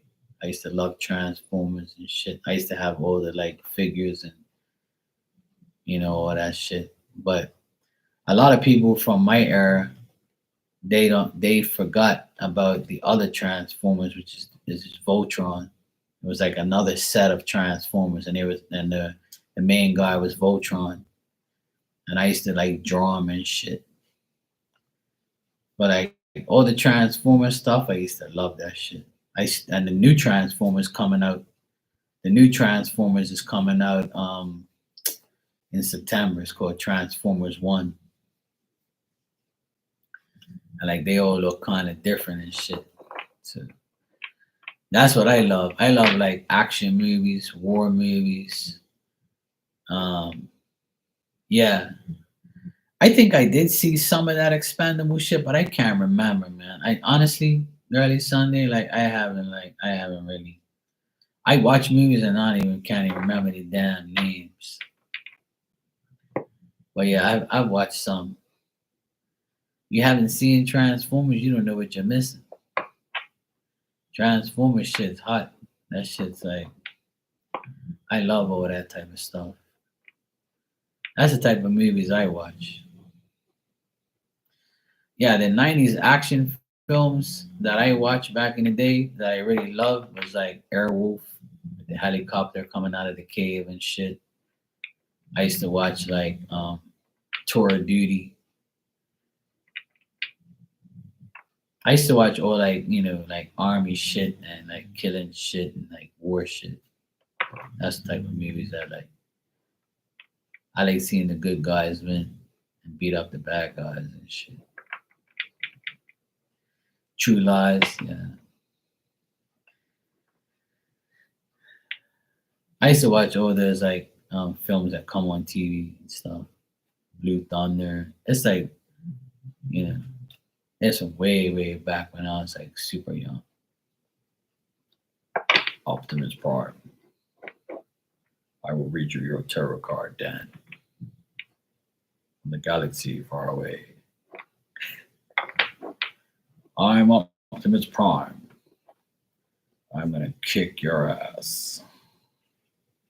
Decepticons. Get the fuck out of here.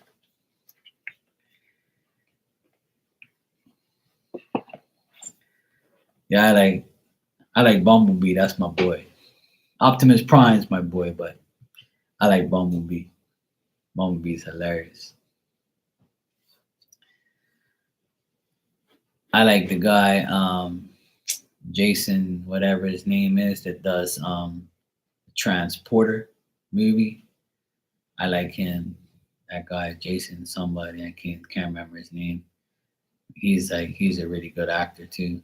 I've watched a lot of his movies. He kicks everybody. Yeah, Jason Statham. Yeah, I think that's how you say it. Statham, whatever his name is. Yeah, Bumblebee is my boy. I like all of Jason's movies. Hey, Miss Bikini, how you doing? I like all the Transporter movies. There was a recent movie he did too with somebody I can't remember. It was funny as shit. Where he was like the driver and he protected this kid and shit. I can't remember half the movies I've watched, but when there's like no sports on, I'll watch a movie here and there.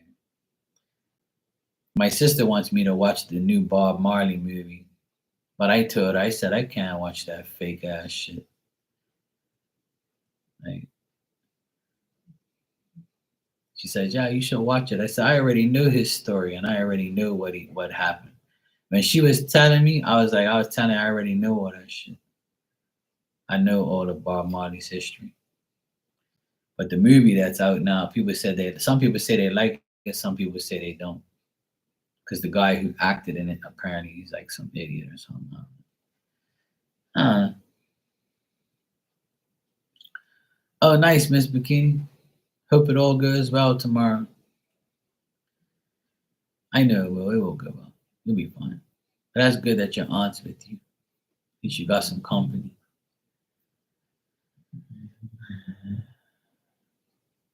But yeah, I like all of those type of movies. I like the A Team and Mr. T used to be back in the day, like all the A Team, like back like all that series and shit on TV and stuff. I watch some comedy movies here and there and stuff like that. The last movie I watched was with my sister and my nephews. It was called Mother. Jennifer Lopez, like Jennifer Lopez. She was pretty hot in that movie. She was like not looking hot, but she was like a sniper in the movie. You guys gotta watch that movie. It's called Mother, and Jennifer Lopez is the star, and she's a sniper, and she fucks everybody up. And like she finally finds her daughter. She gave up her daughter for adoption, and then she ended up finding her daughter, and then wanted to like be with her. And then they ended up like trying to kill the daughter, like these nasty guys tried to kill her. So she showed her daughter how to be a sniper like her, and the daughter didn't want to kill animals and kill people or anything like that. But the daughter ended up saving her life in the end.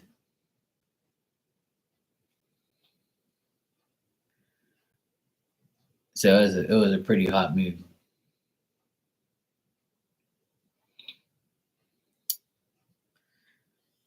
Yeah, the A Team. That was my one of my favorite shows, Mr. T and all those guys. And I used to like MacGyver. When I was young, I used to when I was young and like 40 years ago, man, when I was like 6, 7 years old, like that's when shows were like nonstop. Like every night, every day of the week, there was like a mini series or like a show that was like absolutely like entertaining. You had like I can name so many shows that I watched back then. It was like funny ass shit, all sorts of stuff. It was like especially Friday and Saturday and Sunday. You'd be like they're glued to the TV. And now it's like a whole pile of bullshit that don't make no sense. Yeah, Magnum PI, Knight Rider, Miami Vice. Yeah, those are all the classics. Love Boat, Fantasy Island. Yeah, Dallas. There was a lot of cool. Like I used to watch Tour of Duty, Airwolf, Mash, Blue Thunder, and I used to watch all that shit. The Love Boat. There was so many shows, man. I watched all of that shit back then. I used to love all that stuff. There's a lot more, but I just can't remember. Then I used to watch like Fraggle Rock.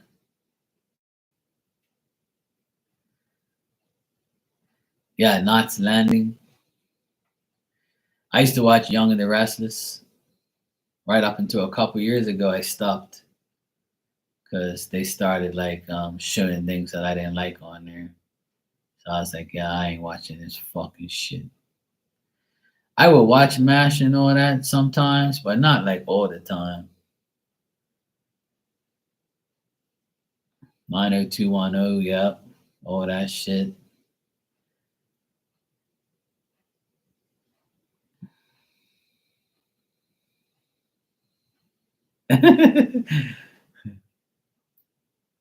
Yeah, the shows got, a lot more, heavy after the nights went on, like nighttime and shit. Kids weren't supposed to be up around that time anyway.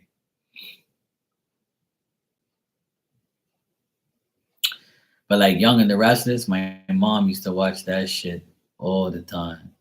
She'd be like, shut up, my show's coming on. I want to see this. And, oh my God, you bastard, I can't believe you cheat on her. My mom used to get so pissed. I'm like, Mom, it's not real life, it's only a show. Ah, I hate that man. My mom used to get all into. I'm like, Mom, it's only a show, it's bullshit.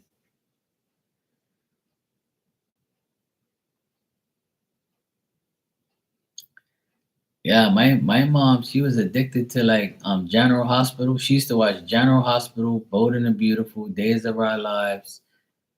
Um, what's the other one? As the World Turns and Young and the Restless.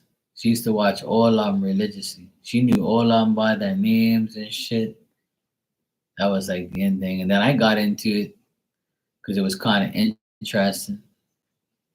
At some time, I used to watch Young and the Restless more than anything because it was right around dinner time. So the TV will be on and we'll be at the dinner table. We'll be at the dinner table watching and we had no choice. So I used to get into it every now. Some of those women were sexy, so I would watch it anyway. But like the last couple years, they had some like stuff on there that I didn't really like, and then I stopped watching it. And I was like, yo, fuck this trash. I'm not watching this shit no more. Yeah, so I got tired. You know what show I loved a lot too is Three is a Company.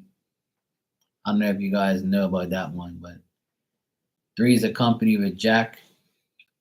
And like the old guy, he used to come over and talk shit, and Jack was always like with the chicks, with the two the girls. Like Three's a Company used to be fucking like one of my favorite shows. It was so funny. It was cool. We used to always watch that shit. There's so many shows, man. So many. But nowadays it's all like bullshit. It don't make no. Yeah, with the Ruperts, yeah. There you go. Three's Company. I used to like that show. I used to watch it all the time. Yeah, Stanford and Son was hilarious as shit. I used to watch that too. That was like hilarious. I used to love that shit. He was like one of the funniest comedy guys I've ever seen in my life. He would talk so much shit. Yeah, back then it was way better. Now it's like I don't even like all the like Friends and all that. I never watched that shit. I watched it like maybe 2 or 3 times. I'm like, this is the most boringest shit ever. They're always in a kitchen talking to each other and it don't make no sense. Like that shit is fucking annoying. I never liked Friends. And what's the other one? Steinfeld. I never watched that shit either. Because there was always home or at a restaurant. It didn't make no fucking sense. And it was all like lame fucking dry humor. And I was like, why am I watching this shit? I'm not watching this trash.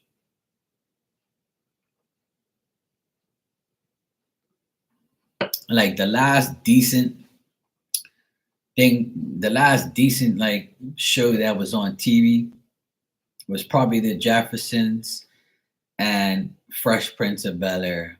That was probably the last one I watched.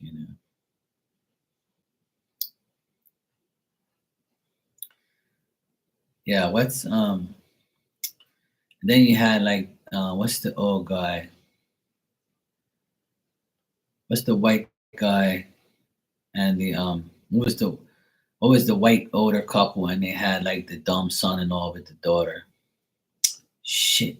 What the hell was that show called, man? Where the white old was it Charlie? Charlie? Yeah, something. And the wife and shit. Was it Charlie? Fuck, I think that's his name. And the lady used to talk like, she was all like, she was a fucking irritating woman. And they were always sitting on the couch all the time. That shit was funny too. Those guys were funny. I can't remember the damn name now. Yeah, that was pretty funny. I used to watch that sometime. Yeah, Golden Girls was I used to watch that. They used to like talking a lot of shit. The granny was the fucking most hilarious one.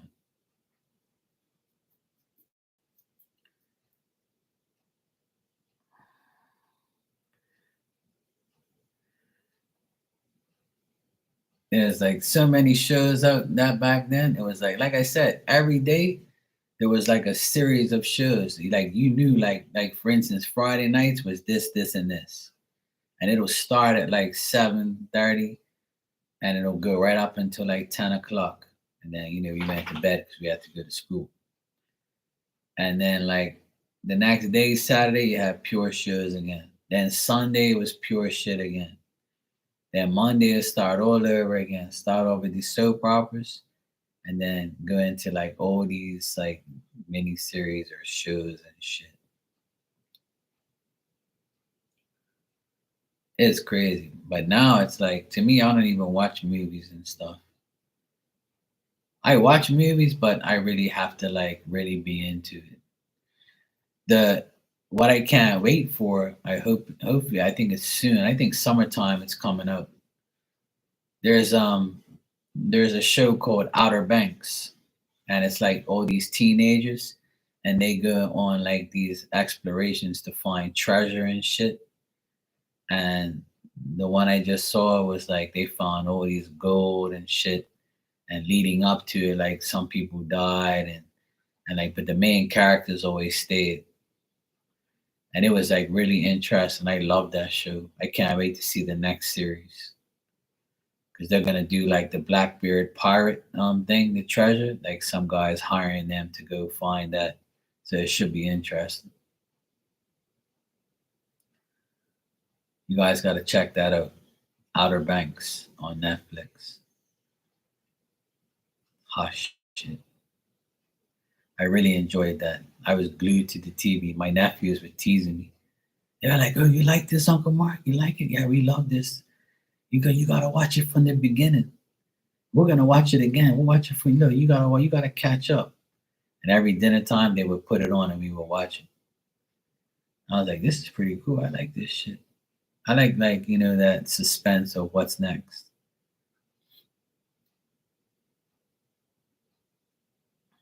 Yeah, exactly. I still eat popcorn and shit. I ate popcorn yesterday and was watching like the game and shit. I'm a sports guy. I watch more sports than anything though. I watch a lot of sports and now the playoffs are coming up this weekend, so I'll be glued to the TV. I watch baseball, hockey, basketball, and soccer. Those are my four main sports, and I watch American football when it's around, but I'm not really into it like that. But I'll watch it. But I'm a sports guy. I watch sports all day, and if there's no sports on, then I'll probably watch a movie or something like that. If my sister says, "Hey, look, you gotta watch this movie at a time," I'll be like, "All right, cool." My sister's a movie freak. She watches pure movies. When I went over there before I came online, she was watching a movie. And I'm like, "Yeah, go ahead. I don't watch this shit." She's like, "Yeah, you should watch." I'm like, "No, thanks. I'm gonna go watch a basketball game. I'm gonna go watch the Red Sox and come back." Oh, that must suck. Yeah, I hate the Lakers, the Fakers. I'm a Celtics. I'm an all Boston guy, so I watch only Boston sports. But yeah, I watch the Lakers and the Celtics rivalry, and my neighbor, uh, he was a Celtics. I mean, he was a Lakers fan, and his wife was a Celtics fan, and they had a big ass satellite dish, and I used to go over there and watch the games. And in 1984 and 86, the Celtics beat the Lakers. And I used to watch it when I was that age. And they used to be like all going at each other. I told you the Celtics were gonna win. Yeah. The wife was all like, they're both passed away now. But I used to watch basketball with my dad. He used to love this. My dad loves the Celtics and stuff. So I grew up watching like sports with my dad because my dad's a sports freak like me. Well, I'm a sports freak like him. We watch soccer and basketball all the time. My dad don't watch baseball and hockey like me. But yeah, I watched all that shit back in the day. And then when I was in high school, Michael Jordan was like one of the best players in the world at the time. Still, in my opinion, he's still one of the, he's still the GOAT in my opinion. But a lot of people debate it and I don't really care. But as a Celtics fan, I hated him because he kind of like destroyed the Celtics in their dying days. But we beat the shit out of him plenty of times in the beginning when he was a rookie. But when he was in his prime, he kind of like took the Celtics out of their old misery. And then I had to go to school and listen to all that bullshit. And I used to always tell them, "Yeah, you still ain't got no championships like us." And some of the guys that were talking shit, they didn't even watch basketball before Jordan. So I was like, "Yeah, whatever." So yeah, it was hard seeing the era go and then the new era come. So but yeah. And in 2008, I was in Boston when they won the championship. I saw game one and game two. I saw Kobe and when he played for the Lakers and all that. I saw the actual championship game. Hopefully, I get to see it again this year, but we'll see.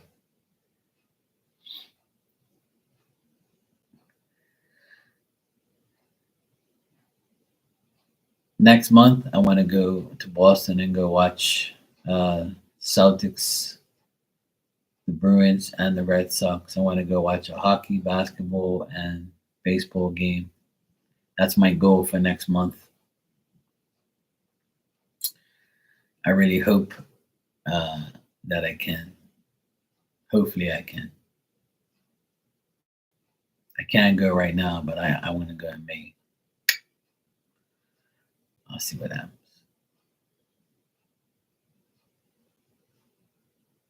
Yeah.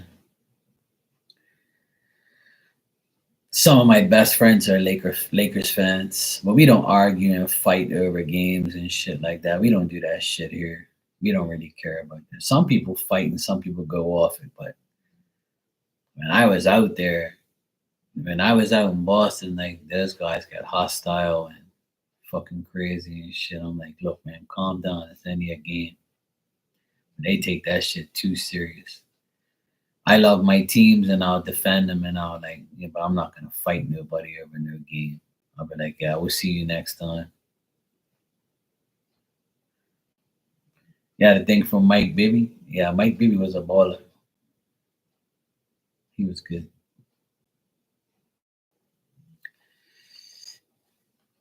My favorite player is Larry Bird. That's my favorite player of all time is Larry. Larry Bird is my favorite. And now I don't really have a favorite player. I like certain players, but I'm not really like I'm not like, into just one player anymore.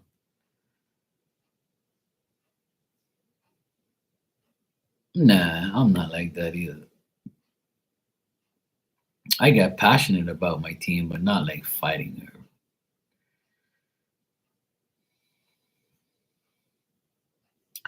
But my favorite sport and my favorite team is the Boston Celtics. I love basketball more than any sport. And soccer is like a close second. I love soccer too, but I love Portuguese football because my dad and I were Portuguese, so we watch Portuguese football in Portugal, the actual national team instead. So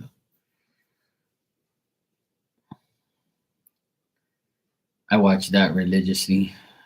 But yeah, my favorite team, period, is the Boston Celtics. That's the team I love the most. 'Cause that's the team I started watching at a very young age. So that's the only thing I really knew. And basketball was so much more popular back then. It's not as popular now. Like I don't hear too many people talk about basketball here in Bermuda. Nobody really cares about basketball. Everybody loves like soccer here, football. We call it football here, but you guys call it soccer. But here in Bermuda, that's the most popular sport. There's a lot of people in Bermuda that like basketball, but you don't hear nobody like,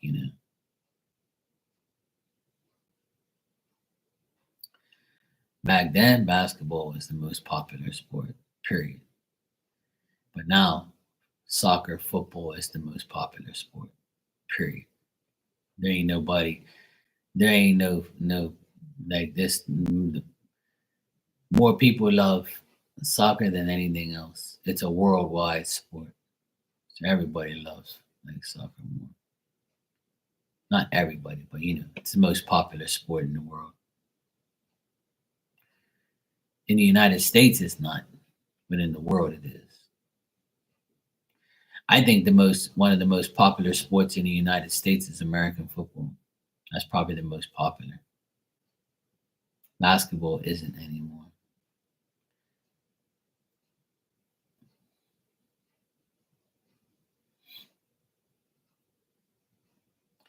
But throughout my years, the biggest event and crowd I've ever seen in my entire life was a NASCAR race. I still watch NASCAR, but not as religiously as I used to. But in the United States, the most packed event and most people I've ever seen in one place is in Alabama in Talladega Super Speedway. When Dale Earnhardt was still living, he won when I went, and I didn't like him because I'm a Rusty Wallace fan. I was for number two, not number three. But my friends were all Earnhardt fans. And I saw him win his last ever race before he died. It was October in Talladega, he won. And then when he went next season to Daytona, he passed away. So I saw his last victory. And I'll never forget that day as long as I live. There was over 100,000 people there in the actual race, sitting down. That fucking place was so huge, it was unbelievable. And outside, there was so many cars we couldn't even find our car because we didn't even remember where the fuck we put it. That's how big this place was. And then we were like, oh fuck, where did we put the car? And we was like, we rented a car. So my boss at the time, I was like probably 20 something. And he was like, oh fuck, where did we put? Oh yeah, we parked right in front of that big ass um pole with the American flag. Remember when we got out of the car, we stared at it? Oh fuck, where is it? So we walked like for a long time. And then we finally found our car. And we were like, oh shit, that was a task. So the next time we went, we took a Bermuda flag and we like mapped it all out. We was like, okay, we're at gate 4 and we're right in front of this. And then we're going to put a Bermuda flag on it. And then we put our Bermuda flag on it and on the car. And then um, I was chewing gum, right? And I put the gum wrapper on the antenna. So I was like, yeah, just in case there's more Bermudians around here, because Bermudians come out here to watch this shit. So just in case somebody takes the flag and fucks around, I'm gonna put like the gum wrapper on the antenna. And I was like, oh yeah, that's a good idea. At least they ain't gonna take the gum wrapper. I was like, I fucking hope not, man, because we need to find this damn car when we leave. I've never seen a place so packed in my life. And from the parking lot to the main road, to get onto the highway, it took like 3 hours to get there. And like we went like a couple. I went there at least 5 or 6 times in my lifetime. That was my favorite track to go watch that shit. I've been to like at least I don't know 20 NASCAR races all over the United States. So that's when I was like really into like traveling and going on to those places. But that's probably the most packed place I've ever been. And then in 2013, I went to Washington Redskins Stadium, and they had like Manchester United and Barcelona, the two soccer teams. They played each other in a friendly match, and it was 94,000 people there. And I was like, holy shit. And we took a long time to get there and to get out of there. And we had like a driver that was waiting for us. And they called us and like, yeah, we're here. We're in front of this gate. This, and then we found her and then she drove us back to the hotel. And I was like, I can't believe these places have more people. There's more people in that arena than there is in Bermuda. Like where I live in Bermuda, there's only 65,000 people here, maximum. And you can fit the whole island of Bermuda in that place and still have vacant seats. Like that, I just like thinking about that when you're there, you're like, what the fuck is going on here? And I say it all the time, like, fuck, you can fit all of Bermuda in here right now, and there still be seats left over. It's fucking nuts. But yeah, I've been to a lot of events in my lifetime. But like when you go to a basketball game or a hockey game or baseball, there's no more than like 20,000 people there. Or it depends on what arena you go to. But like the Boston ones don't have too much. It's like only like 19, 20,000 in the stadium. And Red Sox Stadium, I think it's about that too. I'm not sure. I think it's about that. But like when I went to like those NASCAR races, that's when you actually see a shitload of people where you're like, what the fuck am I watching? What the hell is going on? How the fuck all these people come here? Like, where are you people from? How is this possible? Yeah, that was crazy. That one year I went, there was like over 100,000 people there sitting down. I couldn't believe it. I was like, what the hell? And when everybody stood up for the national anthem, you feel like the bleachers move. And you're like, oh my God. Like, I was scared at one point. I was like, holy shit. Look at all these fucking people. Like, this is crazy. But it was fun though. We had such a great time. So yeah, I've been all over. I've watched so many sports and so many things. It's so much fun. I can't wait to go back. I haven't been away in 4 years. Ever since COVID hit, I never went back away. So January this year made 4 years I haven't been away.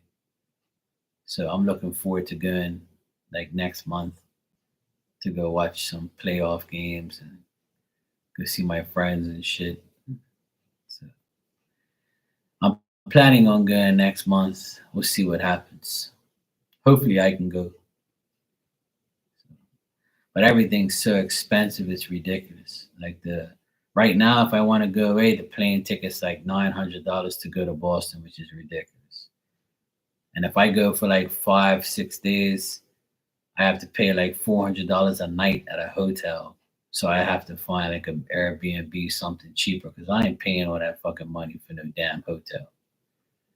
So right now the prices are ridiculous. And then the basketball ticket, the playoff ticket's like between $500 and $1,000 for like a regular seat. So like if I go away for like 5 days, I'm gonna spend like almost 5 grand. I'm like, oh hell no. I'll sit here and watch the games on TV. I ain't spending all that fucking money just to go watch some damn games I could watch on TV for not even, for $5 instead of 5,000. So right now, like all the prices are ridiculous. I'm not spending that type of money. No, I'll wait for like a special or something like that. So I don't know how these people do it. I don't know how these people like spend all that type of money. They must have it, but I have it, but I ain't gonna spend it. I'll spend the 5 grand if I have it. I do have it, but I just don't feel like I just can't justify it. Like that's too much money. Hell no. So I need to do some more research on the Airbnbs and like stay somewhere a lot cheaper. Cause I can't do that. All I need is a bed to sleep in. I could care less where it is. Cause when I travel, I really don't give a shit. I just want to sleep somewhere and that's it, and go to the games. But I can't spend no $400 or $500 a night on a damn hotel. Fuck that. These people are nuts. I don't know how people spend all that money on fucking hotels.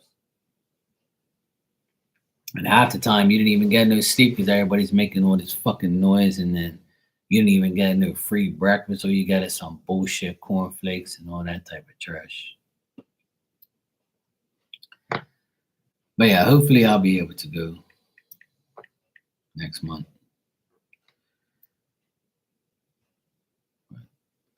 I also want to go back to Portugal.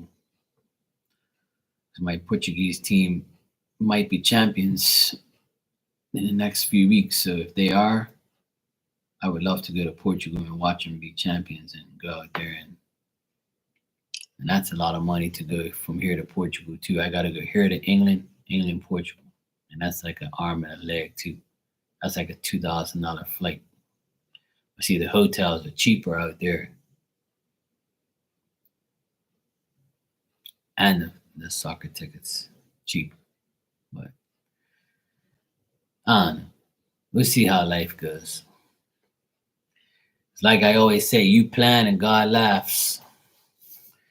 So I can sit here and say, yeah, guys, I want to go away next month and I want to do this and I want to do that. And God says, no, you're not. You can stay your ass right here in Bermuda and shut your mouth because you can't go nowhere yet. We got other plans for you, Mark. So we'll see what happens. Hopefully God blesses me with a nice trip next month and I can go watch my teams win the championship and have some fun. I don't need to go shopping. I got too much shit anyway. I just want to go watch some basketball or relax. That's all.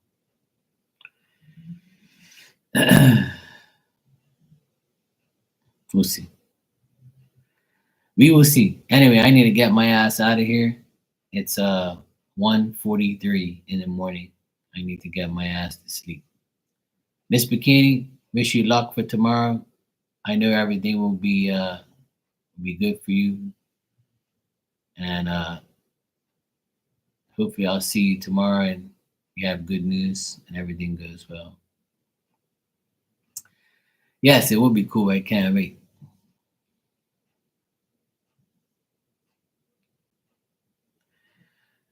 Destiny, you say traveling is fun, but where do you say it was packed? Oh, in Talladega in Alabama. It's a NASCAR track.